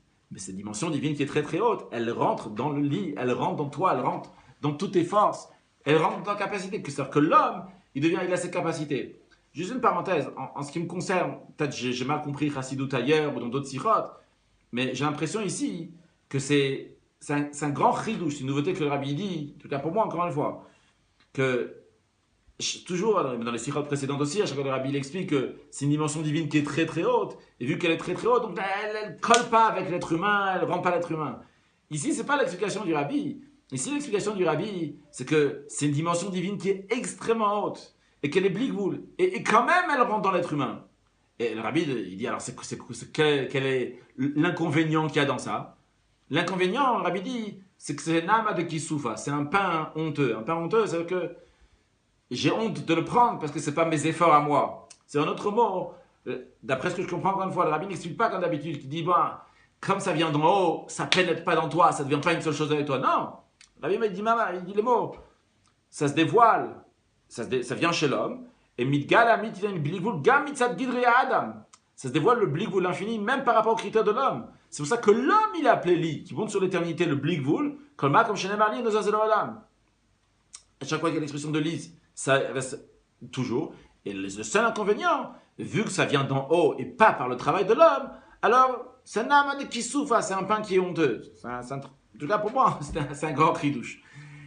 Donc, dans tous les cas, donc, le seul inconvénient qu'il y a dans ça, c'est Nama de Gisuva. C'est un pain qui est gratuit. C'est pas toi qui as fait des efforts. Mais encore une fois, donc, ça vient du haut et ça rentre dans le critère de l'homme. Maintenant, où est là donc la perfection? Maintenant, il faut faire le lien entre les deux. C'est comment on fait le lien entre les deux? Quand on met le Ani, le Dodi, Vedodi. Oui, c'est juste des mots. Pour l'instant, on va expliquer encore des mots. Après, le Rabbi va le concrétiser encore plus. Donc, quand on va mettre les deux en même temps, on va faire un seul mot, Elul. On va prendre la qualité de l'être humain. Donc, le Ani, on va prendre la qualité du Blikvul, de fait qu'il n'y a pas de limite, du Vedodili, le Vedodi qui revient. Et quand on le retrouve, quand on prend le mot de Elul, tu prends la première et dernière lettre, tu prends le Aleph et tu prends le Lamed. Qu'est-ce qu'il y a pardon, oui, tu prends le Aleph et le deuxième Lamed. Le Aleph, c'est Ani. Et le dernier Lamed, c'est quoi? C'est Li, c'est moi. Alors ici, c'est vrai, le Aleph, c'est mon travail. Li, c'est encore une fois moi. Mais quel moi? Le moi qui est Blikvul, moi qui est infini. C'est-à-dire que même mon travail, un travail de l'être humain, un travail qui est milmata le mala, comment il est fait? Il est fait au-delà des limites. Il est fait comme le dévoilement milmala le mata. Ici, il y a un mixte. Ici, on prend les deux en même temps. On prend le travail de Annie et on en fait un lit. On prend le travail de Annie qui est milmata le mala, qui est du bas vers le haut. Et on amène le blikvul. C'est-à-dire que bien que c'est ton travail à toi, tu le fais de manière qui est blikvul. Et Rabbi il passe un exemple. Rabbi, on retrouve ça aussi dans les 5 rachetevot initiales du mois de Elul. Le Rabbi va nous montrer comment on retrouve dans ces 5 rachetevot qu'il y a d'un côté donc un travail qui est fait par l'être humain et d'un autre côté qu'il y a aussi une dimension qui est au-delà, cette notion de blikvul, qu'il n'y a pas de limite. Comment ça? Il y a 5 initiales au mois de Elul que Rabbi ramène dans la Sira. Tout d'abord, on sait donc qu'il y a 3 piliers sur lesquels le monde tient. Le premier qui s'appelle Torah, le deuxième Tfila, la prière, et le troisième Gmar, c'est les initiales du mot Gmilut Chasadim, qui veut dire donc faire la bienfaisance. On appelle des fois aussi la Tzedaka, la charité, qui est englobée dans cette notion de Gmilut Chasadim. Après, il y a encore 2 autres notions, une qui s'appelle Teshuva, le repentir, et la 5e Geoula, la délivrance. Alors, dans le mois de Elul, il y a des initiales. Elul, Aleph, Lamed, Vav, Lamed, des initiales pour chacun d'eux. Donc, en ce qui concerne le mois, en ce qui concerne Torah, il y a écrit dans la Parashat Mishpatim, Ina leyado vesamti lecha, que Dieu a présenté cette chose-là à la main, que cette personne, sans faire exprès, il a tué quelqu'un. Vesamti lecha, je te mettrai des villes de refuge. Alors, il n'y a pas besoin de se compliquer maintenant avec cette notion de tuer et pas tuer, ce n'est pas le contexte. Mais en tous les cas, l'idée c'est quoi? Ina leyado vesamti lecha. Il y a cette notion qui en ressort de ça, c'est les villes de refuge. Le Talmud dit que la Torah, les paroles de Torah, d'Ivre Torah, Kolkin, c'est comme des villes de refuge. Donc, c'est-à-dire, donc c'est lié, donc ce verset qui parle des villes de refuge, pour quelqu'un qui a tué sans faire exprès, eh bien, cette notion sur le plan spirituel, les villes de refuge spirituelles, c'est la Torah. Donc, en tous les cas, c'est-à-dire que dans le mois de Elul, qui est racheté votre de Ina, Leyado, Vesamtilecha, il faut se renforcer dans l'étude de la Torah. Deuxièmement, celui de Rachetevot, donc des initiales qui sont liées avec la Tefila, c'est Ani le Dodi Vedodili, je suis à mon bien-aimé à moi, parce qu'évidemment, la prière, c'est pas juste dire des paroles, mais c'est s'attacher à notre bien-aimé, s'attacher à Dieu. Puis, on a les 3e initiales du mois de Elul, qui donc c'est lié avec la bienfaisance, qui Milutra Salim, écrit Ish le Re'eu ou Matanot Lavioni, donc c'est un verset qui est dans la Megillah Esther. Donc, il y a écrit un homme à son ami et des cadeaux pour les pauvres. Donc, le fait qu'un homme donne à son ami et des cadeaux pour les pauvres, c'est la notion de Gmilut Chasadim, donc de faire de la bonté, de faire de la bienfaisance. Après, la 4e, donc qui est celle de Teshuva, le repentir, il y a écrit dans Parashat Nitzavim, Et levavra ve et levav. Ton cœur est le cœur de tes enfants. Donc, dans tous les cas, c'est Et levavra ve et levav. Donc, c'est circoncire le cœur, travailler le cœur. Évidemment, c'est la Teshuva, le repentir. Puis on a les rachetevot des initiales de Geoula, de la délivrance, comme on le retrouve présenté par le verset donc, dans le cantique lorsque les Juifs ont traversé la mer Rouge. Donc l'idée, il y a écrit Ashira la Hashem vayomru lemor. Ashira la Hashem vayomru lemor, donc c'est Elul. Donc je chanterai à Hashem vayomru lemor. Donc, en tous les cas, cette notion-là, c'est une notion de Geoula, comme c'est expliqué dans les paroles de nos sages, que Moshe va ressusciter, etc. Comme ça, je comprends en tous les cas le lien avec la Geoula, que nos sages expliquent sur ce Az Yashir Moshe, que Moshe va chanter lorsqu'il y aura Triatametim, il y aura la résurrection des morts. En tous les cas, donc c'est lié avec la Geoula. Maintenant, le Rabbi nous dit, il y a le travail de l'homme. Le travail de l'homme doit être lié avec les 3 choses. On doit étudier la Torah, faire la prière et donner la charité. Et ça, c'est encore une dimension qui est liée au monde. Que d'ailleurs, les mondes se partagent en un monde de Bria, Yitzira, Asiya. 3 mondes spirituels. Donc, si on veut commencer du bas vers le haut, ce monde-là, c'est le monde de Asiya, au-dessus Yetzira, un monde spirituel. Et après, le monde de Bria aussi, un monde spirituel, évidemment. Donc, il y a ces 3 notions-là. Puis, après, on te dit, c'est bien ce que tu fais. C'est bien. Ça, c'est le travail de l'homme, ce que tu fais. Mais sache que ton travail doit être au-delà des limites du monde, au-delà des limites de l'être humain. Comment ça? Par cela que tu vas faire tout ça avec la teshuva, avec le repenti. Ce sentiment de repenti, c'est pas que j'ai le repenti et après je vais aller travailler. Non. Quand je dis travailler, servir Dieu. Cette notion de teshuva doit transcender, doit rentrer dans ma Torah, dans ma tfila, dans ma tzedaka. Tout doit être fait dans un moment de teshuva. C'est-à-dire que il n'y a plus de limite ici. La notion de teshuva, c'est quoi? C'est que l'esprit, l'âme va repartir à Dieu, qui va donner, se rapprocher de Dieu, un sentiment d'aller très très haut. C'est pas juste, les choses ne sont plus limitées ici quand il s'agit de teshuva. C'est expliqué ailleurs pendant cette sikha. Mais lorsque quelqu'un, il fait les choses avec un transcendé de teshuva, alors à ce moment-là, sa Torah n'est pas limitée à combien de temps c'est bon, j'ai étudié ce que je devais étudier. Et sa prière, elle n'est pas bon, c'est bon, j'ai fait les psaumes que je devais faire, j'ai fait la prière que je devais faire. Il va au-delà de ses limites. Et de la même manière aussi la charité. Il dit pas, c'est bon, j'ai donné le dixième, j'ai donné 20% de ce que j'ai, c'est bon. Il est plus large, il va au-delà de tout ça, il n'y a pas de limite lorsqu'il s'agit que c'est transcendé avec la teshuva. Et la teshuva, ça représente déjà une 4e dimension. C'est le 4e initial, ça représente une 4e dimension, ça représente le 4e monde. On a parlé il y a un instant de Asiya, Yitzira et Bria, mais il y a le 4e monde. Le premier, si on va du haut vers le bas, on va du bas vers le haut, donc le 4e monde, donc qui est le monde de Hatzilut. Et jusqu'à le 5e initial de Géoula, de la délivrance, le 5e, le rabbi appelle ça le 5e monde, qui vient donc de l'expression aussi, qui est liée avec l'expression, il y a écrit Chamishit le Paro. On va expliquer un peu. Donc on sait que Yosef, lorsqu'il a partagé les terres en Égypte, les Égyptiens, ils n'avaient plus rien du tout de quoi manger, ils n'avaient pas un sou. Alors Yosef, il leur a donné des terres, il leur a dit 4 parties, vous allez garder pour vous de ce que vous allez planter, et la 5e partie, ça va être pour Paro. Chamishit le Paro. Donc la 5e partie, ça va être pour Paro. Et c'est expliqué dans la Chassidoute, c'est écrit dans le Zohar, que Paro, c'est quoi Paro? Paro vient de l'expression de Priya, Priya qui veut dire déchirer. Donc l'expression du Zohar, c'est des itperi ou vid galian mine kol nehorin, que se déchire, se dévoile de lui toutes les lumières. Oui, dans le Zohar, c'est expliqué que Paro, sa dimension spirituelle, c'est quoi? C'est des lumières incroyables, c'est au-delà de toute limite. Donc cette notion-là de Chamishit les Paro, de ce cinquième, donc une dimension de Géoula, de délivrance, qui représente un niveau qui est au-delà de ce qu'on appelle Seder Ishtal Shelut, l'enchaînement des mondes, au-delà des 4 mondes. Cette dimension-là, Chamishit le Paro, qui s'exprime par la Géoula, par la délivrance. Et qu'est-ce que ça veut dire dans notre service de Dieu concrètement? Nous avons, chacun de nous, on a 5 niveaux d'âme, Nefesh, Ruach, Neshama, Chaya, Yechida. On ne va pas les expliquer, mais le 5e niveau, c'est Yechida. C'est le 5e niveau, le Rabbi parle que du 5e niveau ici dans la Sikha. C'est le niveau de Yechida. Yechida, comme on est Yachid, on est entièrement unis avec Dieu. Cette dimension-là, on va la mettre dans la Torah, dans la Tfila, dans la Tzedaka, dans la Teshuvah. Et à ce moment-là, ça va prendre tout à fait une autre dimension. Donc l'idée de ce que le Rabbi nous expliquait, que le lit, que le blikvul, que la dimension d'infini, que la dimension de milmal alamata, vedodili, doit rentrer, doit s'unir avec le milmat alamala, du bas vers le ani le dodi. C'est-à-dire que mon travail de ani commence à ani, mais il arrive, il devient un travail de lit, de blikvul, qui n'a pas de limite, au-delà de toute limite. On le retrouve dans les initiales du mois de Elul.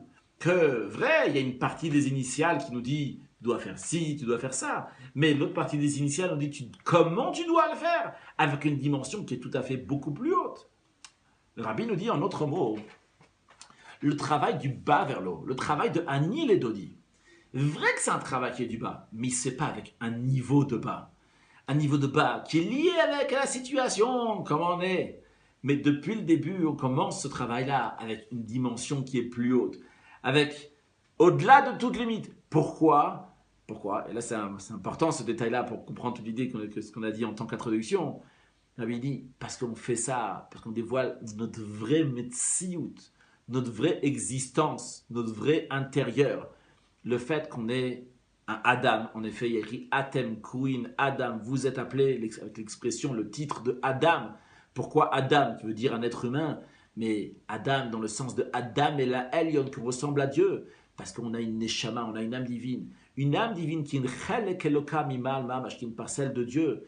Cet niveau de Yechida qu'on a parlé tout à l'heure, Yechida le Yardar, cette Yechida qui est entièrement unie avec Dieu, elle est toujours attachée avec Dieu. Israël, le Kuchabrich ou Kolocha, dans l'expression du Zohar, que Israël, Akadosh Baruch, le peuple juif et Dieu, sont une seule chose.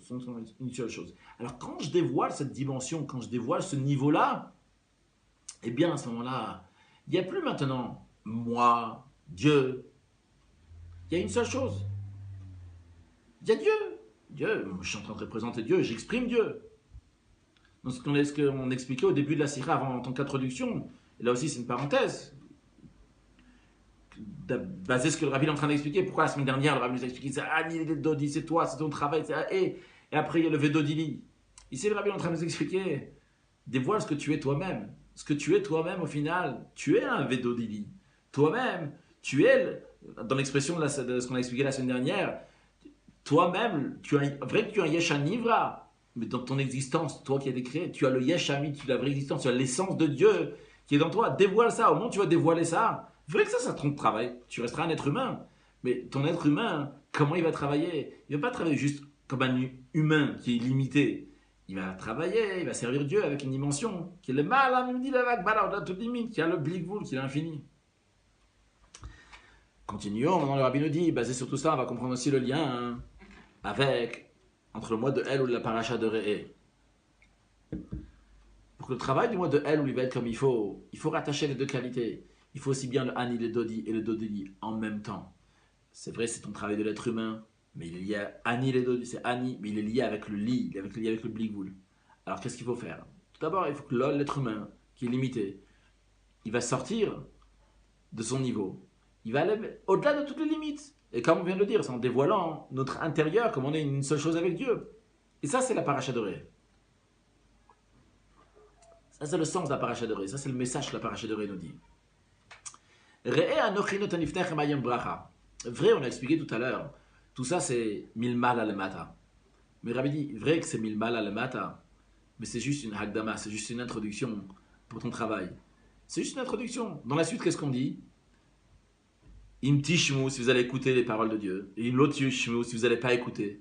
En d'autres mots, faites les commandements positifs. Tishmu, vous allez écouter. Faites les commandements négatifs. Ne pas faire ce qu'il ne faut pas faire. Et avant de commencer, on te dit, tu vas commencer, mais j'aimerais te dire d'abord qui tu es. J'aimerais te dire quelles sont tes capacités. Sache de quoi tu es capable.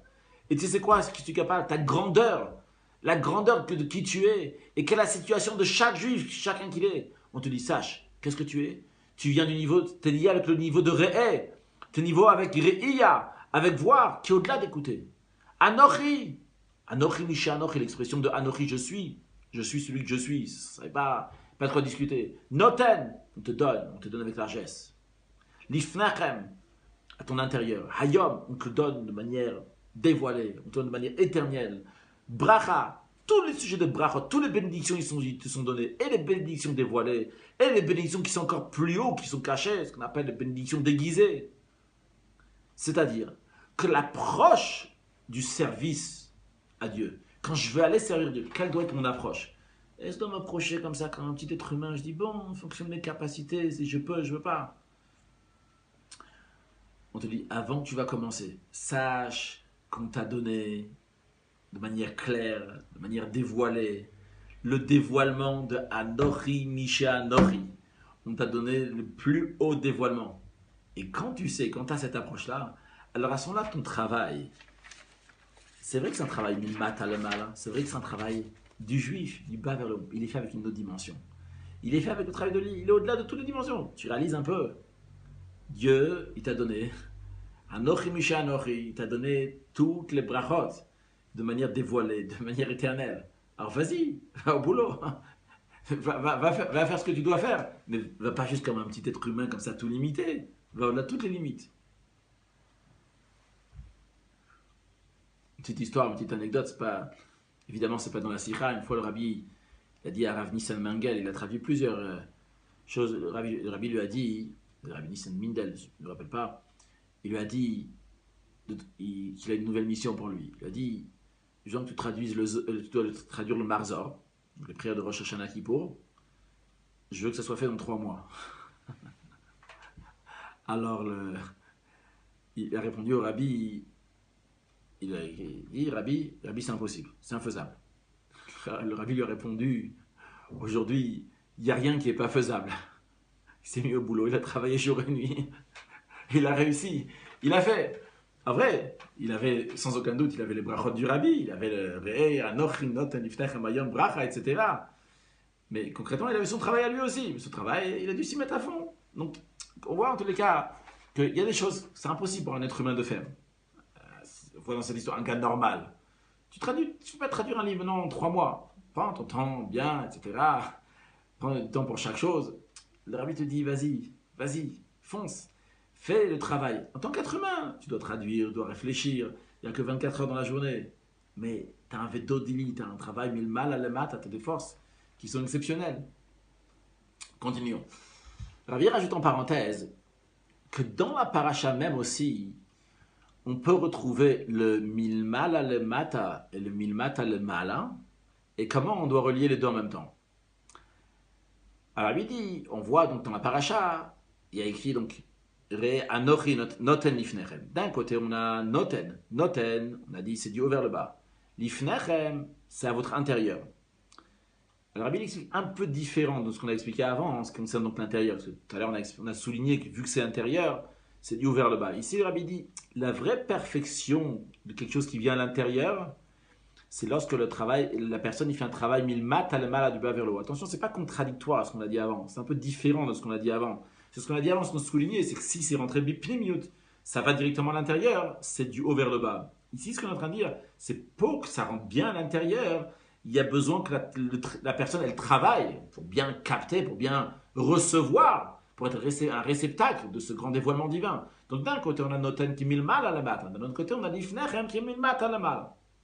De même, il y a écrit Bracha Vegomer, Bracha, etc. Encore une fois, le Rabbi ne veut pas dire le mot klala, le mot malédiction. Il y a la bracha qui est dévoilée, elle vient du haut vers le bas. Et il y a une bracha qui est en niveau encore plus haut, qui vient par le fait qu'on change une malédiction en bénédiction. Ça, c'est un travail donc qui est du bas vers le haut. Dans le service de Dieu, ça existe aussi. Il y a le travail des tzadikim. Le travail des tzadikim, donc des justes, des pieux, ils étudient la Torah, ils font les mitzvot, comme ça, ils amènent du haut vers le bas, sans arrêt. C'est un milmal à la matin. Du haut vers le bas. C'est une bracha glouya, une bénédiction dévoilée. Et il y a des bénédictions cachées. Les bénédictions cachées, c'est le travail du Baal Tshuva. Le Baal Tshuva était très très bas. Il va du bas vers le haut. Il va puiser en bas vers le haut. Et après, il faut le travail de deux en même temps. Le travail de deux en même temps, c'est qu'il y a écrit que Mashiach va venir. Le Advat Tzadikaya B'Tshuvta. Il va faire que les tzadikim vont faire tchouva. C'est quand même qu'ils sont tzadikim, vont aussi avoir la qualité de tchouva. En ce qui nous concerne, on doit faire le lien entre le noten et l'ifnechem, entre le milmal à la mata avec le milmat à la mala. On doit faire le lien entre bracha, etc. La bracha qui est dévoilée, la bracha qui est cachée entre le milmal à la mata et le milmat à la mala. Qui donne la force de faire ce lien entre les deux? Eh bien justement, c'est en te dire, Anochi, il y a le Anochi Mishe Anochi, il y a l'essence de Dieu.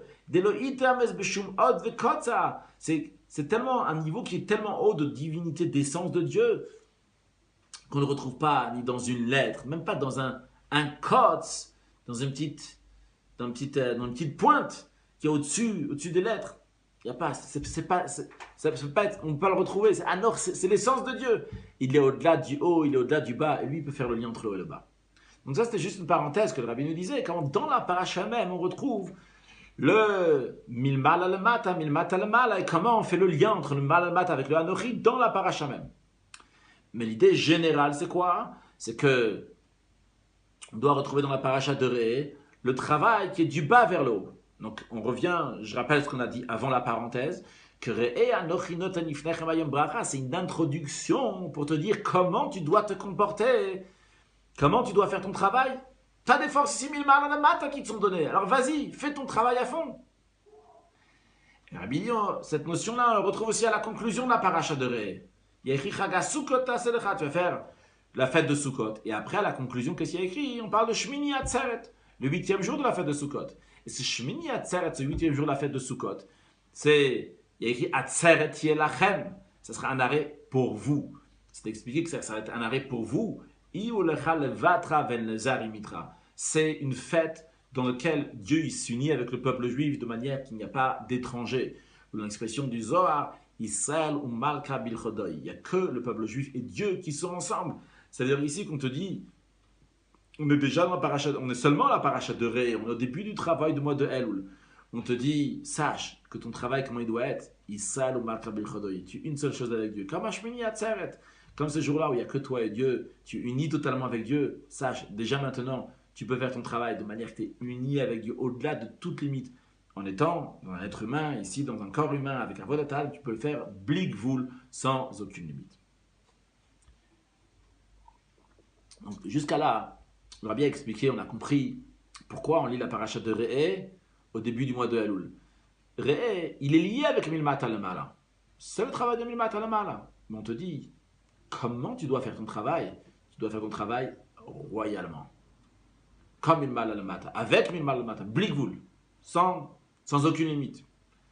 Avec le lit, pas juste avec Ani. Tu arrives jusqu'au lit. Lit, c'est Nitzri, c'est éternel.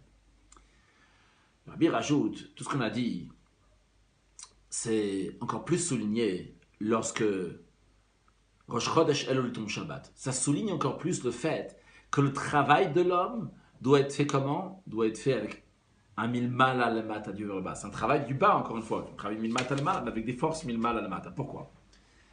La situation d'un juif le jour de Shabbat, sa manière qu'il est le jour de Shabbat, c'est de manière qui est tout à fait au-delà du monde, au-delà de toutes les limites du monde. Il n'est pas du tout comme il est un jour de semaine. Maintenant, quand ça arrive Shabbat, Rosh Chodesh Elul, on commence le travail de Anil et Dodi.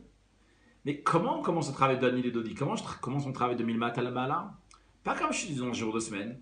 Je commence comme je suis dans un jour de Shabbat. Dans un jour de Shabbat, je suis tout à fait au-delà de toutes les choses du monde. Je n'ai aucun rapport avec le monde.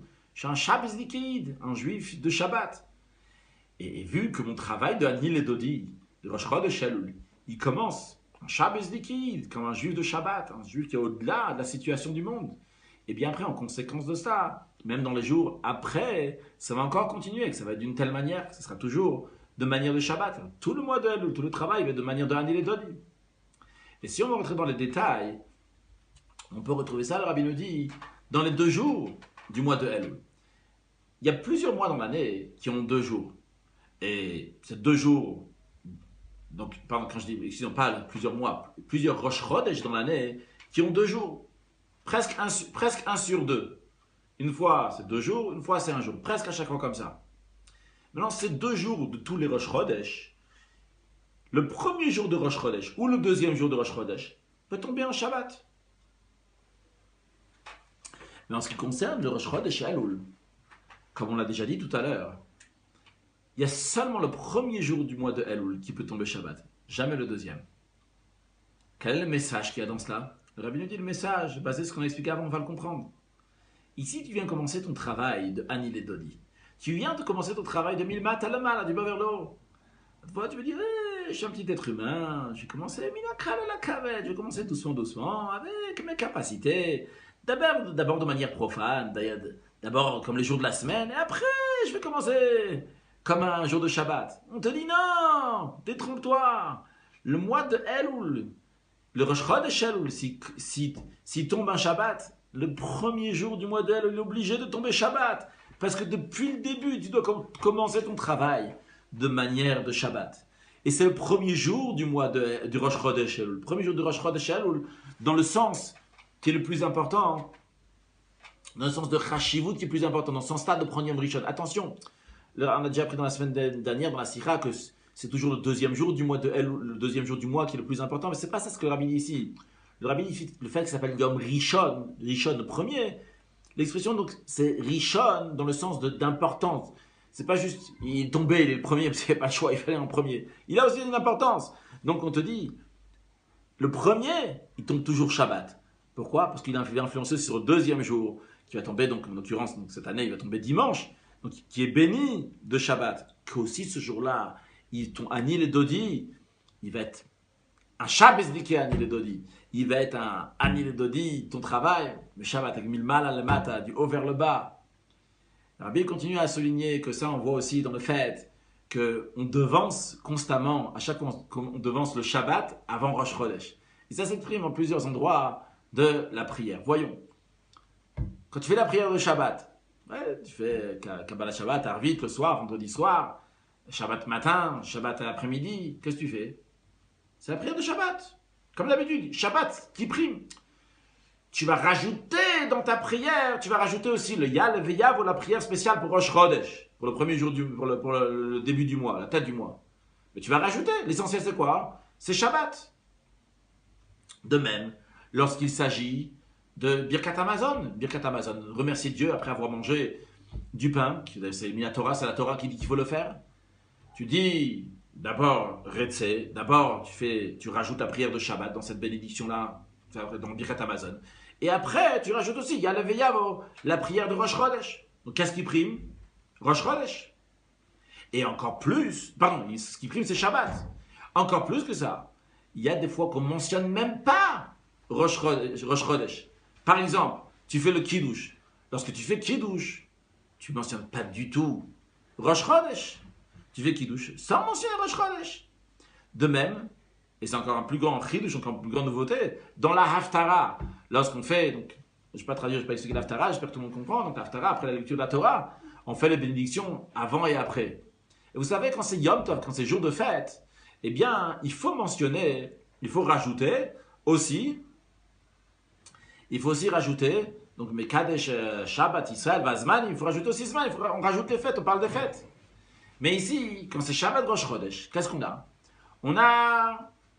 On fait, comme d'habitude, Shabbat. Encore plus que ça, on fait l'Haftara. L'Haftara, on ne fait pas l'Haftara de la semaine qui vient avec la paracha. On fait l'Haftara de Rosh Chodesh. Et pourtant, lorsqu'on fait les bénédictions, on ne mentionne pas dans les bénédictions Rosh Chodesh. On mentionne seulement Shabbat. Donc, qu'est-ce qui est souligné ici? Que Shabbat. Donc, on voit, et dans les prières, Shabbat prime. Dans le Birkat Hamazon, c'est Shabbat qui prime. Dans le Kiddush, dans l'Haftara, on ne mentionne même pas Rosh Chodesh. Il n'y a que Shabbat. Quel est le message qu'on a à nous dire ça? Rabbi tire un message extraordinaire basé sur ce qu'on a expliqué jusqu'à présent. Le fait qu'on devance Shabbat à Rosh Chodesh, c'est pour te dire, quand est-ce que ça a commencé Shabbat et quand est-ce que ça a commencé Rosh Chodesh? Rosh Chodesh, il y a écrit lorsque Dieu il a choisi son monde, il a fixé des Rosh Chodesh. En d'autres mots, une fois que Dieu il a créé le monde, après cela, Dieu il a fait Rosh Chodesh. Mais au début du monde, il n'y avait pas encore de Rosh Chodesh. D'ailleurs, une parenthèse de Rabbi rajoute, qui a écrit dans le Midrash aussi, lorsque Dieu il a choisi Yaakov et ses enfants, il a fixé un Rosh Chodesh de Geoula, un début de mois de Geoula, de délivrance, qui fait référence au mois de Nissan, dans lequel Dieu il a délivré le peuple juif. Et le Rabbi dit, quel rapport? Le rapport il est, parce que c'est qui fait le Rosh Chodesh? Qu'est-ce qui fixe le Rosh Chodesh? C'est Yaakov ou Banav, c'est les enfants de Yaakov, c'est le peuple juif qui fait ça. Donc, à travers eux, on peut faire le Rosh Chodesh. En tous les cas, revenons à ce qu'on disait que Rosh Chodesh, il est venu une fois que Dieu a créé le monde, il y a Rosh Chodesh. Par contre, en ce qui concerne le Shabbat, il a été fixé déjà au moment de la création. Avec la création, le monde il a été créé, Shabbat Mekatch avec Kaima, le Shabbat est déjà toujours saint. Et le Rabbi dit encore plus que ça, Be'om Mekyoter, parce que ce qu'on a expliqué jusqu'à présent, c'est que bon, ça a été créé avec le monde, donc ce Shabbat ça a été créé avec le monde, et le Shabbat, le Rosh Chodesh il a été créé, il était fait, il était fixé après le monde. Le Rabbi dit de manière plus profonde, c'est encore plus que ça. Il y a écrit Shabbat Kadma Le'olam, le Shabbat il a devancé le monde. Il y a une notion, il y a un Shabbat qui existe déjà avant la création du monde. Avant les 6 jours de la création, il y avait déjà un Shabbat. Avant que le temps soit créé, il y a déjà cette notion de Shabbat qui existe. Comme ça, le Pardes s'explique. On en a parlé aussi la semaine dernière, on a expliqué un peu plus. Donc il y a cette Shabbat qui existe avant même que le temps a existé, avant même qu'on a commencé le monde. Par contre, en ce qui concerne Rosh Chodesh, c'est une fois qu'il y a le monde, une fois qu'il y a le Zman, il y avait un monde Kavabo dans le monde qui existe déjà. Akadosh Baruch il a fait un Rosh Chodesh. Alors, pour nous, concrètement, qu'est-ce que ça veut dire? Bon, Shabbat il est avant, Rosh Chodesh il est après, Shabbat est plus important, Rosh Chodesh est moins important. Tachlis. Alors concrètement, Rabbi dit, après ça, on peut bien comprendre pourquoi on souligne Shabbat plus que Rosh Chodesh Elul. Plus le sujet de Rosh Chodesh, Rosh Chodesh Elul, parce qu'on devance Shabbat et Rosh Chodesh, et des fois carrément même on dit seulement Shabbat, on ne mentionne même pas Rosh Chodesh. Pourquoi? Quelle est l'explication? On est en train de te dire ici, sache, tu as commencé maintenant ton travail de Ani Ledodi. Ani Ledodi, il travaille Milmat à le Mala. C'est ça le travail de Rosh Chodesh Elul. Mais comment tu vas le commencer? Tu le commences Shabbat. Attention, c'est Shabbat qui prime. Le Shabbat, c'est Milmat à le Mata. C'est ces forces de Blikvoul infinies que tu as, que tu es au-delà de tout, tu dépasses tout. Tu as ces forces-là pour le Ani Ledodi. Dépasse. Commence avec un sentiment de Shabbat. Commence ton travail avec une situation dans laquelle tu es tout à fait au-delà du monde. Ça, c'est Shabbat. Avant le sujet de Rosh Chodesh. À tel point, il est tellement important cette notion de Shabbat avant Rosh Chodesh, qu'à tel point, des fois, on te dit, c'est pas juste que mes Shabbat avant Rosh Chodesh. On dit même pas, on considère même pas Rosh Chodesh. On considère que Shabbat. Tu considères que cette notion-là de Blikvoul, d'une situation qui est tout à fait infinie, tu es au-delà de tout. Donc, de manière que pas seulement Shabbat, il va pas déranger, que Rosh Chodesh ne va pas déranger le travail de Shabbat. Non, qu'au contraire, le travail de Rosh Chodesh va être soumis, va être une suite de la dimension de Shabbat. Et particulièrement, quand on lit le Shabbat, Parashat Re'eh, Re'eh Anochi Noten Lifnechem Hayom Bracha, regardez qu'aujourd'hui je vous donne devant vous une bénédiction. Que puisque Anochi Misha Anochi, l'essence de Dieu, il te donne la bracha, et il te la donne de manière fixe, de la manière éternelle. Alors c'est sûr que tu es au-delà de toutes les limites.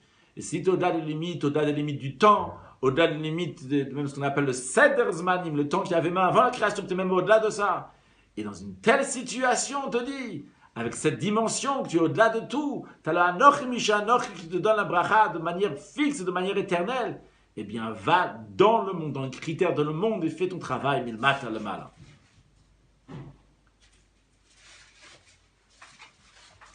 Alors Rabbi passe à la deuxième partie de la Sikha à expliquer, à rajouter que le lien de Parashat Re'eh avec le mois de Elul, le travail de l'homme, donc qui est au-delà de toutes les limites, il est particulièrement souligné dans cette année, l'année que le Rabbi a dit la Sikha en 1991, Tav Hei Tav Shinun Aleph, ses initiales c'est Hayote Shnat Harem Niflot, c'est une année dans laquelle on va voir des merveilles.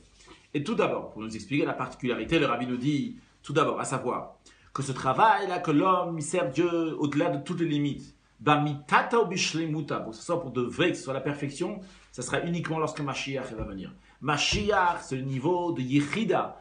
Il y a 5 niveaux d'âme, on a mentionné tout à l'heure, et dans le peuple juif, de manière générale, il y a 4 grandes personnalités qui ont dû les 4 premiers niveaux, le cinquième niveau, ça c'est le niveau de Mashiach, c'est le niveau de Yechida. Mashiach, donc il a le niveau de Yechida, et c'est lui donc qui donne, il dévoile la Yechida qui est dans chaque juif. Donc la Yechida, ce niveau-là, Yachid entièrement uni avec Dieu, ce Yechida que chacun de nous il a, qui est d'ailleurs l'étincelle de Mashiach qui est en nous-mêmes. Ce 5e niveau qui reste pas juste en théorie, mais ce 5e niveau qui rentre, qui s'intériorise dans tous les détails de notre service de Dieu, comme on a vu tout à l'heure en ce qui concerne les 5 initiales du mois de Elul. Vrai, il y a la Torah, il y a la Tfila, il y a la Tzedaka, il y a la Teshuvah, mais tout ça s'est transcendé avec Géoula, tout ça s'est transcendé avec le niveau de Yechida, avec le Mashiach qui est dans nous, avec cette dimension qui dépasse, qui est dans nous, qui transcende, qui rentre dans toutes ces choses-là. Et ça, c'est souligné particulièrement dans le mois de Elul cette année. Pourquoi? Parce que déjà, tout d'abord, le Rabbi nous dit c'est toujours été comme ça, il faut attendre la vue de Mashiach. Deuxièmement, le Rabbi nous dit aujourd'hui, toutes les dates sont passées. Troisièmement, le Rabbi nous dit on a fini tout notre travail qu'on devait faire, comme on a dit plusieurs fois, tout a été fini. En plus de ça, on se trouve dans une année particulière, une année dans laquelle on va nous montrer des merveilles. Comme il y a écrit, comme les jours de la sortie d'Égypte, ils vont montrer des merveilles. Et le Rabbi dit, c'est pas juste Aren ou Niflot, on va nous montrer des merveilles. Le Rabbi dit, on a déjà vu des merveilles. Parashat Re'eh, oui, on a déjà vu des merveilles cette année. Le Rabbi dit que ça soit des merveilles par rapport à la délivrance personnelle de certaines personnes. Et que ça soit en ce qui concerne donc la Géoula du Klal, Géoula Tapat et Géoula Taklal, donc la délivrance de manière générale. et particulièrement en ce qui concerne donc les Juifs qui étaient en Russie, qu'énormément d'eux sont sortis, Mina Metzar et la Mechav, qui sont sortis donc de l'étroitesse, ils sont sortis à la largesse, et dans le sens littéral, et que ce soit essentiellement aussi que maintenant, ils peuvent étudier la Torah, ils peuvent vivre une vie juive, comme la Torah, les mitzvot demandent de le faire. Et jusqu'à que ces derniers jours, de manière qui c'est encore une influence maintenant, il y a eu un kinous, il y a eu une réunion des shluchei Chabad, des émissaires de Chabad, donc de plusieurs pays. Où est-ce qu'ils ont fait leur réunion? Ils ont fait cette réunion en Russie, dans laquelle il y a la ville et les villes de Lubavitch, Liadi, Lyozna, Rostov, Pétersbourg, dans lesquelles les rabbis de Chabad ont vécu là-bas, dans lesquels les rabbis de Chabad ont œuvré là-bas. Et ils se sont rassemblés, donc les shluchim du Nasi Chabad, du chef de Chabad de notre génération. Les rabbis disent, le rabbi précédent, ils sont rassemblés dans la capitale là-bas de la Russie, dans la ville de Moscou, pour ajouter biyeter set ou biyeter encore plus dans la diffusion de la Torah, de la Chassidut, du judaïsme. À l'extérieur, le rabbi souligne qu'on dit Afatzat HaMayan, la diffusion des sources de la Chassidut. Il s'agit de sources de la Chassidut, de Torah Chassidut Chabad, de l'enseignement de la philosophie chassidique Chabad, que par cela, comme le Mashiach, il a répondu au Baal Shem Tov, qu'en diffusant la Chassidut, par cela va venir Malka Meshicha, le roi Mashiach. Le rabbi, dans cette année même, on se trouve dans le 11e mois donc, de l'année. Après le 11e mois de l'année, on se trouve dans le mois de Cheshvat, dans lequel on fait le bilan, dans le mois de Elul. Que le bilan de l'année, le rabbi dit, c'est quoi le Sachakol? C'est quoi le total du bilan? C'est quoi? Ad Matai. Jusqu'à quand? Le rabbi dit, comment c'est possible qu'à la conclusion de 11 mois de l'année Niflot Haren, où Mashiach n'est pas encore venu? Et dans l'expression, le langage de la paracha de la semaine, que regardez, je vous donne aujourd'hui la bracha, toutes les brachot. Et tout d'abord, la bracha de Geoula Amititva Shlema. C'est-à-dire que ce n'est pas suffisant d'entendre que Hinez Melech HaMashiach, que le Mashiach il vient. Mais il faut voir que le Melech HaMashiach il vient, il faut le voir concrètement avec nos yeux de chair. Et pas seulement à Rennes, on va le voir. Non, mais Re'e, c'est au présent. Regarde, aujourd'hui, il faut voir aujourd'hui Mashiach. Et pas juste en tant qu'un souhait, mais Re'e en tant que Tzivoui, en tant qu'un arbre. Et de manière plus détaillée, la Géoula, elle est soulignée dans tous les détails de la journée. En parenthèse, vous voyez dans cette sikha, dans la sikha des semaines précédentes, le rabbi nous apprend aussi une manière comment voir les choses. Il y a des choses qui sont tout à fait banales, qu'on aurait pu passer à côté, mais le rabbi, il a comme des lunettes de Géoula dans ses yeux. Tout ce qu'il voit, ça flash Géoula, ça flash la délivrance, ça flash Mashiach. Je te parle de Shabbat, ça parle Mashiach. L'Aftara, ça parle Mashiach. La Paracha, ça parle Mashiach. Tout parle de Géoula. Parce que quand tu vis Géoula, alors tu retrouves la Géoula de partout. Voyons comment le rabbi l'explique. Le rabbi, on se trouve Shabbat. Shabbat, quel rapport avec Géoula? Shabbat, il y a écrit. Shabbat, c'est écrit dans la Mishnah. On dit aussi dans le Birkat Amazon. C'est Yom Shekul Shabbat Umnucha Lechaya Olamim. Ça fait référence à un jour qui est entièrement Shabbat, entièrement de repos, à la vie éternelle. Ça fait référence au 7e millénaire, qui est un millénaire qui est entièrement de Mashiach. En plus, le rabbi nous dit, on sait qu'il y a 7 semaines depuis le Shabbat après Tisha B'Av, le 9 av où il y a eu la destruction du temple, jusqu'à Rosh Hashanah, le début de l'année, il y a toujours 7 Shabbats. Ces 7 Shabbatot au pluriel, ça s'appelle les Shiva de Nechemta, 7 semaines de consolation. Et le rabbi nous dit, on se trouve le 3e Shabbat de consolation. Nous, chiffre 3, le rabbi dit 3, c'est fait référence au 3e la 3e délivrance et au 3e Beth Amikdash. Donc ça, c'est en ce qui concerne le Shabbat, et le 3e Shabbat. Après, le rabbi nous dit, on se trouve le premier jour du mois de Elul. Quel rapport de Rosh Chodesh avec la délivrance? Simplement, il y a écrit donc le peuple juif à propos de quand on fait le Kiddush Levan à la bénédiction. Lorsqu'on fait une fois par mois, on voit la lune entre le 7 et le 15e jour du mois, on fait la bénédiction une fois par mois. On dit que le peuple juif, Atidim Leitchadesh Kemota, va se renouveler comme la lune. Donc Rosh Chodesh, le début du mois hébraïque, est basé sur le renouvellement de la lune. Donc le peuple juif, Leitchadesh Kemota. Donc Rosh Chodesh, c'est lié avec la Géoula délivrance. Après le rabbi, en plus, c'est pas juste un Rosh Chodesh, c'est Rosh Chodesh Elul. Et alors, Rosh Chodesh Elul, il vient à la suite du mois de Menachem. Menachem, c'est le nom de Quoi? De moi. Menachem, c'est le nom de C'est le nom de Mashiach. Donc, Menachem, c'est le nom de Mashiach. Et en plus, quand est-ce qu'il est né Mashiach? Dans quel mois il est né Mashiach? Menachem. Menachem Av. Donc il est né le jour de Tisha B'Av. Donc c'est le jour de Menachem Av que Mashiach il est né. Et en plus, le zodiaque, le mazal du mois de Menachem Av, c'est lequel? C'est Aryeh. Alors quel rapport maintenant Aryeh avec Mashiach? Parce qu'il y a écrit dans le Midrash, on a mentionné tout à l'heure que Aryeh c'est Dieu. Le Midrash dit que Yavo Aryeh, be mazal Aryeh, ve'ivne Aryeh, qui va venir Aryeh Dieu dans le zodiaque de Aryeh, et il va construire le Beth Hamikdash. Donc c'est tout lié, le Menachem Av et le nom de Mashiach, et Mashiach et Aryeh, le zodiaque, c'est lié avec la construction du Aryeh, du temple. Et Rabbi dit en plus, c'est pas juste qu'on est juste comme ça après Menachem Av, on est 30e jour du mois de Menachem Av, c'est-à-dire que c'est la conclusion du mois de Menachem Av, que tous les sujets négatifs qu'il y avait dans le mois de Menachem Av, le Rabbi rajoute dans la note qu'en vérité, les choses n'étaient pas si négatives que ça, parce que le 17 Tammuz, le 9 Av et tout s'est tombé Shabbat, donc Shabbat il a tout repoussé, tout est bien, etc. Mais quoi qu'il arrive, tous les sujets négatifs, ils sont pourquoi? Ils sont uniquement le Midrash, nous dit le Midrash qu'on a mentionné il y a un instant. Il dit Almenat sheyavo Aryeh bemazal Aryeh vivne Ariel. La raison pourquoi Dieu a détruit le temple, c'est à condition qu'il va revenir et reconstruire le Beth Hamikdash. Et en plus, il dit le mois de Elul commence avec un Aleph. Aleph, ça fait référence à Aryeh, à ce lion. Le Aryeh, donc le Aleph, dans le contraire. Le Aryeh il est lié aussi avec, ça revient au même, comme le Rabbi présente, c'est l'inverse, que le Aryeh il est lié aussi avec le mois de Elul, puisque le Aleph de Aryeh, ça fait aussi référence au mois de Elul. C'est le contraire, parce qu'on a expliqué tout à l'heure que Aryeh c'est les initiales, de Aleph c'est Elul, le Resh c'est, Yisef Shmuel c'est quoi le Resh de Aryeh? Rosh Hashanah, le Yud c'est Yom Kippur, et le He c'est Hoshana Rabbah. Donc on a dit, donc le Aleph de Aryeh, il fait référence au Elul. Donc ça c'est le lien de Rosh Chodesh Elul avec le mois de Menachem Av. Après la paracha de Re'eh, pardon, avec le Mashiach. Comment la paracha de Re'eh est liée avec Mashiach? Deux choses. Premièrement, on dit Re'eh, il faut voir la Géoula, il faut la délivrance, Géoula de manière de Re'iyah. Pas seulement entendre la Géoula qu'on parle, oui, il faut la voir, là, il est bas ça avec nos yeux. Et deuxièmement, on voit la fin de la paracha, on parle de Chag HaSukkot.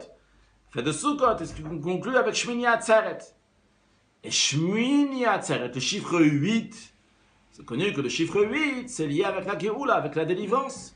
Il y a écrit dans la Gemara que le kinor, la harpe du roi Mashiach va être avec 8 fils. Donc le chiffre 8 est lié avec l'époque de Mashiach. De même, dans l'Haftara aussi, on retrouve la même chose. En général, quand Parashat Re'eh tombe Rosh Chodesh Elul, pas en général, c'est comme ça, quand Parashat Re'eh tombe le Rosh Chodesh Elul, comme c'est cette semaine, eh bien, on ne lit pas la Haftara de Shiva de Nechemta de cette de consolation. On ne lit pas cette de consolation, on lit quoi? On lit la Haftara de Rosh Chodesh.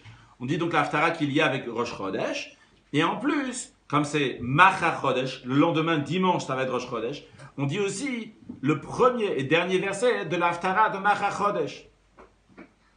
Donc, on n'a pas lu la Nechama. Mais le Rabbi nous dit, même l'Haftara de Rosh Chodesh, elle est liée avec la Nechama.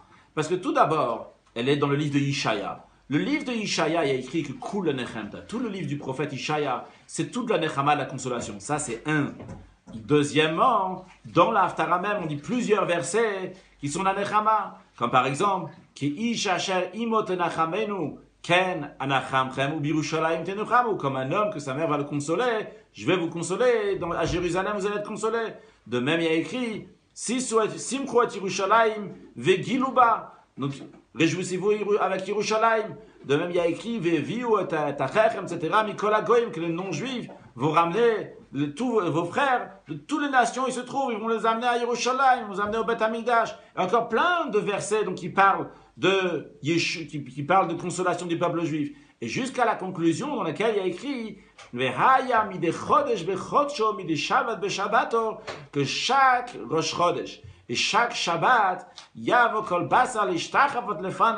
que tout le monde va aller se prosterner à Dieu. Et d'ailleurs, comme le Rabbi ramène dans la note, que c'est pas seulement, comme c'était à l'époque, quand il y avait le temple, que 3 fois par an, à Pesach, Shavuot et Sukkot, on allait au temple. Mais comme Mashiach va venir, on va aller tous les jours, pas tous les jours, tous les Shabbats, tous les Rosh Chodesh, on va aller. Encore plus, le Rabbi ramène dans la note d'un Midrash du Yalkut Shimoni, dans lequel il y a écrit qu'il y aura des nuages qui vont venir nous prendre chaque Shabbat pour nous amener de là où on est, qui vont nous amener à Yerushalayim.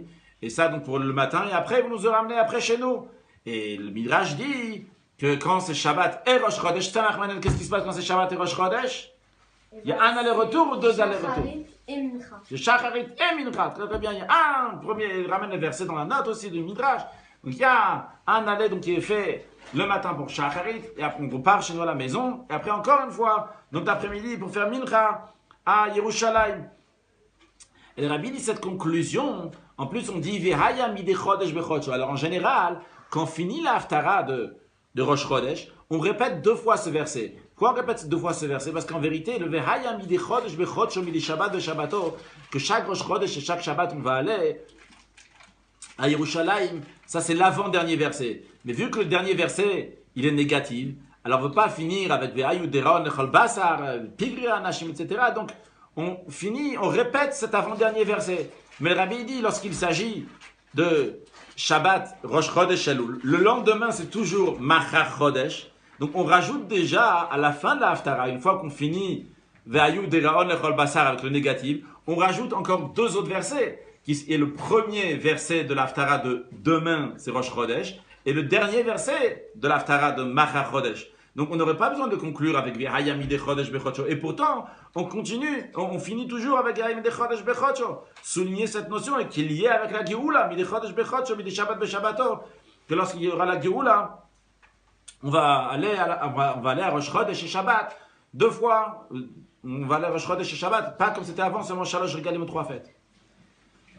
Encore, le Rabbi continue à nous expliquer comment on retrouve la Geoula dans la Haftara. Pas seulement dans l'Haftara donc de Rosh Chodesh, mais celle aussi de Machar Chodesh.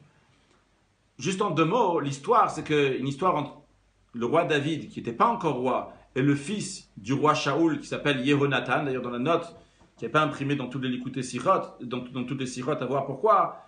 Dans tous les cas, on parle de la particularité de Yehonatan, comment c'est Yudke Nathan qui a donné, que ça monte sur la Hamshacha, donc du haut vers le bas, David, qui est Sirat HaMalchut, je n'ai pas expliqué, donc je ne vais pas expliquer, je ne vais pas dire plus, chacun peut voir la note 116. Donc, le Rabbi, donc, il dit, Jonathan, il dit à David, il dit, Machar Chodesh, demain ça sera Rosh Chodesh, et à l'époque, donc, il faisait toujours un repas, tout le monde Rosh Chodesh, et Jonathan dit à David, demain tu ne seras pas là, Veniv Kata, on va se souvenir de toi, qui paked Moshavecha, qu'à ta place, elle sera vide, tu ne seras pas à la table. Et après, il y a toute l'histoire, etc. Et après, comment, quelques temps après Rosh Chodesh, donc ils se sont retrouvés, ou le deuxième jour de Rosh Chodesh, comment ils se sont retrouvés, Yehonatan et David, et comment ils ont pleuré à David Higdil, jusqu'à que David, il a pleuré, comment ils ont dit, donc ils vont être des amis à Dolam, donc à l'éternité. Et quel rapport avec Mashiach? Le Rabbi dit Machar, le mot Machar, demain. Le mot Machar, c'est lié avec Mashiach. Pourquoi? Il écrit le Machar, le Kabel Salam, il écrit le demain, dans Talmud, il dit demain, on va recevoir le salaire. Qu'est-ce que ça veut dire demain? Demain, c'est lorsque Mashiach va venir. Chodesh.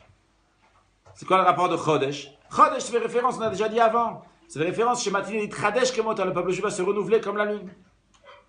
Veniv Kata. On va se souvenir de toi, on va se souvenir que Dieu il va se souvenir du peuple juif. Que le peuple juif, ils ne sont pas à la table. Ils ne sont pas à la table de Dieu, ils ne sont pas à la table de leur père. Comme le Talmud dit que le peuple juif, quand on est en exil, ils sont comme des enfants qui sont exilés de la table de leur père. Et ils paked Moshavecha. Avec la Géoula, Hachem il va amener la délivrance par David Malka Meshira, par David Roi Mashiach. Et de manière à David Higdil, jusqu'à que David il a grandi.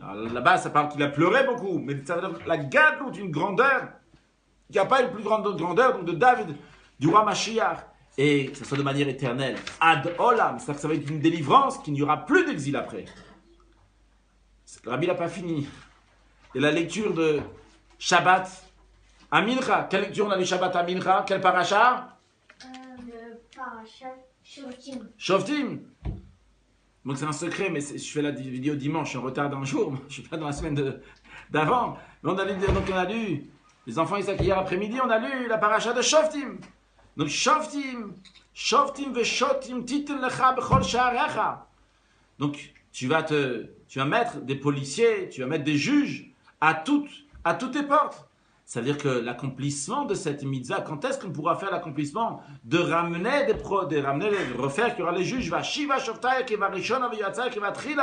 qu'à nouveau il y aura les juges et les conseillers, quand Mashiach va venir, et de manière plus précise, comme le Rambam dit, que il y a une Kabbalah, comme ça on a reçu, que le Sanhedrin, d'ailleurs c'est intéressant, cette année, 5778, on a appris, dans la semaine de Parashat Re'eh, on a appris ça dans le Rambam, c'est dans le Sanhedrin, que le Sanhedrin, le grand tribunal, il a été exilé à 10 endroits. Le dernier endroit, c'était à Tveria, à Tibériade. Et le Rambam dit que où est-ce qu'on va se retrouver, où est-ce que le Sanhedrin va revenir, ça va être à Tveria. Benogia le Poel, le Rabbi dit concrètement, qu'est-ce qu'il faut faire? Il faut diffuser, éveiller partout, donc prol makom ou makom, chaque endroit, sur le travail qu'il faut faire, qui est lié avec les 5 initiales du mois de Elul qu'on a mentionné tout à l'heure, dans Torah, Tfila, Tzedaka, Tshuva et Geoula, la délivrance. Le Rabbi dit de souligner particulièrement le 5e initial, l'initiale de Geoula. Cette notion de Geoula, comme elle rentre, comme elle transcende, elle s'intériorise dans tout le travail. Par cela, c'est transcendé et c'est fait dans un esprit de Geoula, ce qui inclut l'étude de la Torah dans le sujet de Geoula, dans des délivrances, le Bet Hamidash, avec une attente. Le Rabbi, une attente évidente, dit les mots Tzipia vada utu gmura, Tzipia uvada utu gmura, que tout de suite, Melech HaMashiach, il va venir, que de nos yeux concrètement, on va voir Hinezem Melech HaMashiach, Mashiach vient. Le Rabbi dit, mais pas tout simplement. Le Rabbi souligne le prochain paragraphe que je veux dire oralement, qu'il faut proclamer et diffuser avec des paroles qui sortent du cœur à tous les juifs. On peut dire à chacun, chacune du peuple juif. Il faut leur dire qu'Akadosh Baruch Hu, Dieu il dit à travers ses serviteurs les prophètes, regarde, je te donne aujourd'hui la bénédiction. Et jusqu'à la bénédiction, jusqu'à que Hayom Mamash, aujourd'hui Mamash, on voit la bénédiction de Geoula, Mitit Vashlema, la délivrance, de la Geoula, la délivrance, de manière concrète. Ça, c'est ce que le Rabbi souligne. Le Rabbi dit à travers ses serviteurs, les prophètes. Je n'ai pas d'autre explication que serviteurs, les prophètes. Le Rabbi dit les serviteurs, les prophètes, mais ça fait référence au Rabbi. C'est le Rabbi qui est en train de te dire ça, maintenant de faire passer ce message à tout le monde. Et le Rabbi rajoute en parenthèse. Il faut rajouter et souligner que même ceux qui disent que comment ils peuvent passer un message comme ça, eux, dans leur tête, c'est pas encore rentré, ils n'ont pas encore bien capté le message de Geoula, de délivrance, et qu'on voit tout de suite la délivrance. Le Rabbi dit, même eux, ils doivent aussi proclamer et diffuser cela. Parce qu'eux aussi, ils ont la émouna, la foi, une émouna shlem, une émouna qui est entière. Et le Rabbi dit, c'est pas parce qu'eux, ils ont pas, ils doivent pas, il faut eux aussi diffuser, et il faut pas que leur famille va subir, parce que eux, chez eux, c'est pas encore bien mis à l'intérieur. Ils doivent diffuser à leur famille, commençant par leur famille. Et tout l'entourage, tout ce qui se trouve dans son entourage, Kol Echad ve'Achat mi Israël. Tous les endroits de la Sikha, c'est en Rachetevot. On initial Kol Echad ve'Achat, tu peux dire c'est Kol Echad ve'Achat.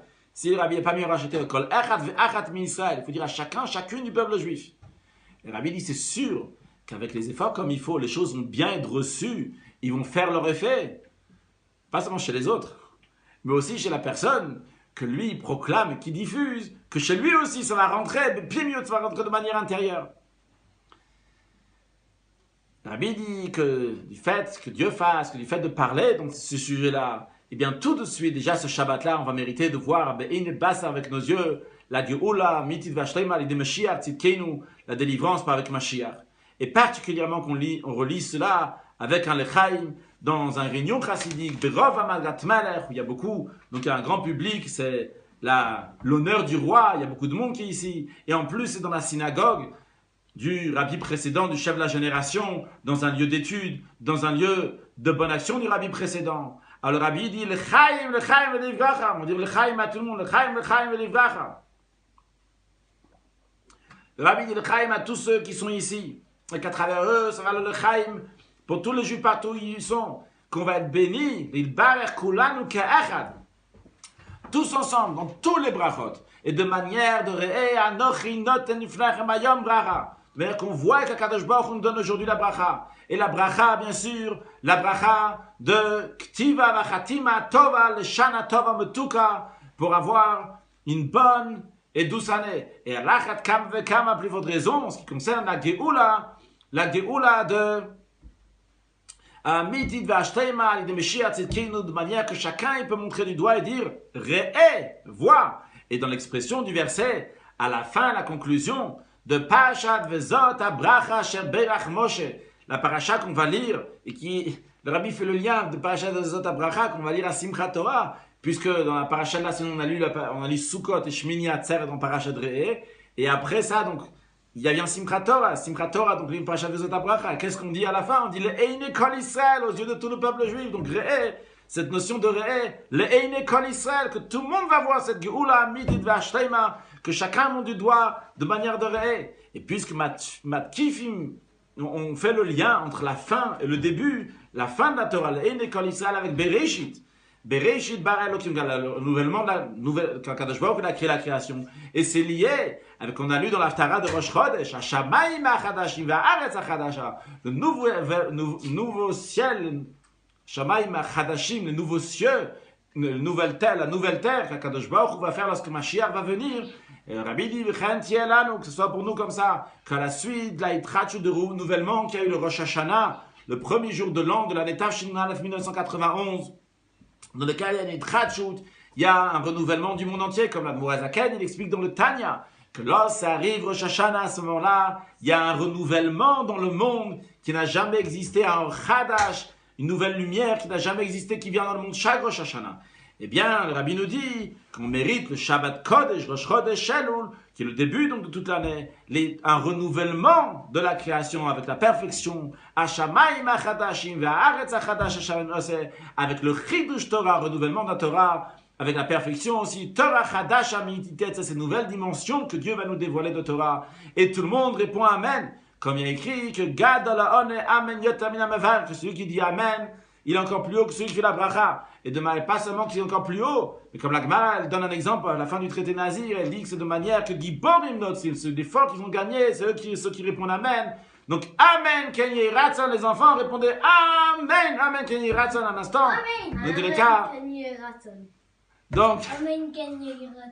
Donc, le Rabbi, il est en train de nous enseigner ici dans cette sikha, il est en train déjà de nous dire des choses très importantes. Déjà, comment faire ton travail au-delà de toute limite. Il n'y a pas de barrière, c'est d'échelle, on te donne des forces incroyables. C'est vrai que c'est Annie les Dodi, mais quand tu dévoiles ton intérieur, ton attachement à Dieu, eh bien à ce moment-là, tu as des forces qui sont divines pour faire ton travail dans ce monde matériel. Le Rabbi aussi nous dit de diffuser le travail qui est lié avec les 5 Rachetevot du mois de Elul, donc il faut les diffuser. Le Rabbi nous dit aussi de proclamer, de dire à tout le monde que Re'e, je vous donne aujourd'hui la bracha de Geoula, Midid Vashlema, cette bénédiction-là. Le Rabbi nous souhaite un lechaim, un grand lechaim, le Rabbi nous bénit avec une ktiva vachatim atov, pour avoir une bonne et douce année, et à plus forte raison, l'essentiel de tout, avoir la Geoula, Midid Vashlema, donc réaliser qu'on se trouve dans une époque exceptionnelle, que le Rabbi nous dit, il faut juste Re'e, qu'on voit tout ça, alors que Dieu fasse que que concrètement on puisse voir la Geoula à Mitid Vashlema. Amen.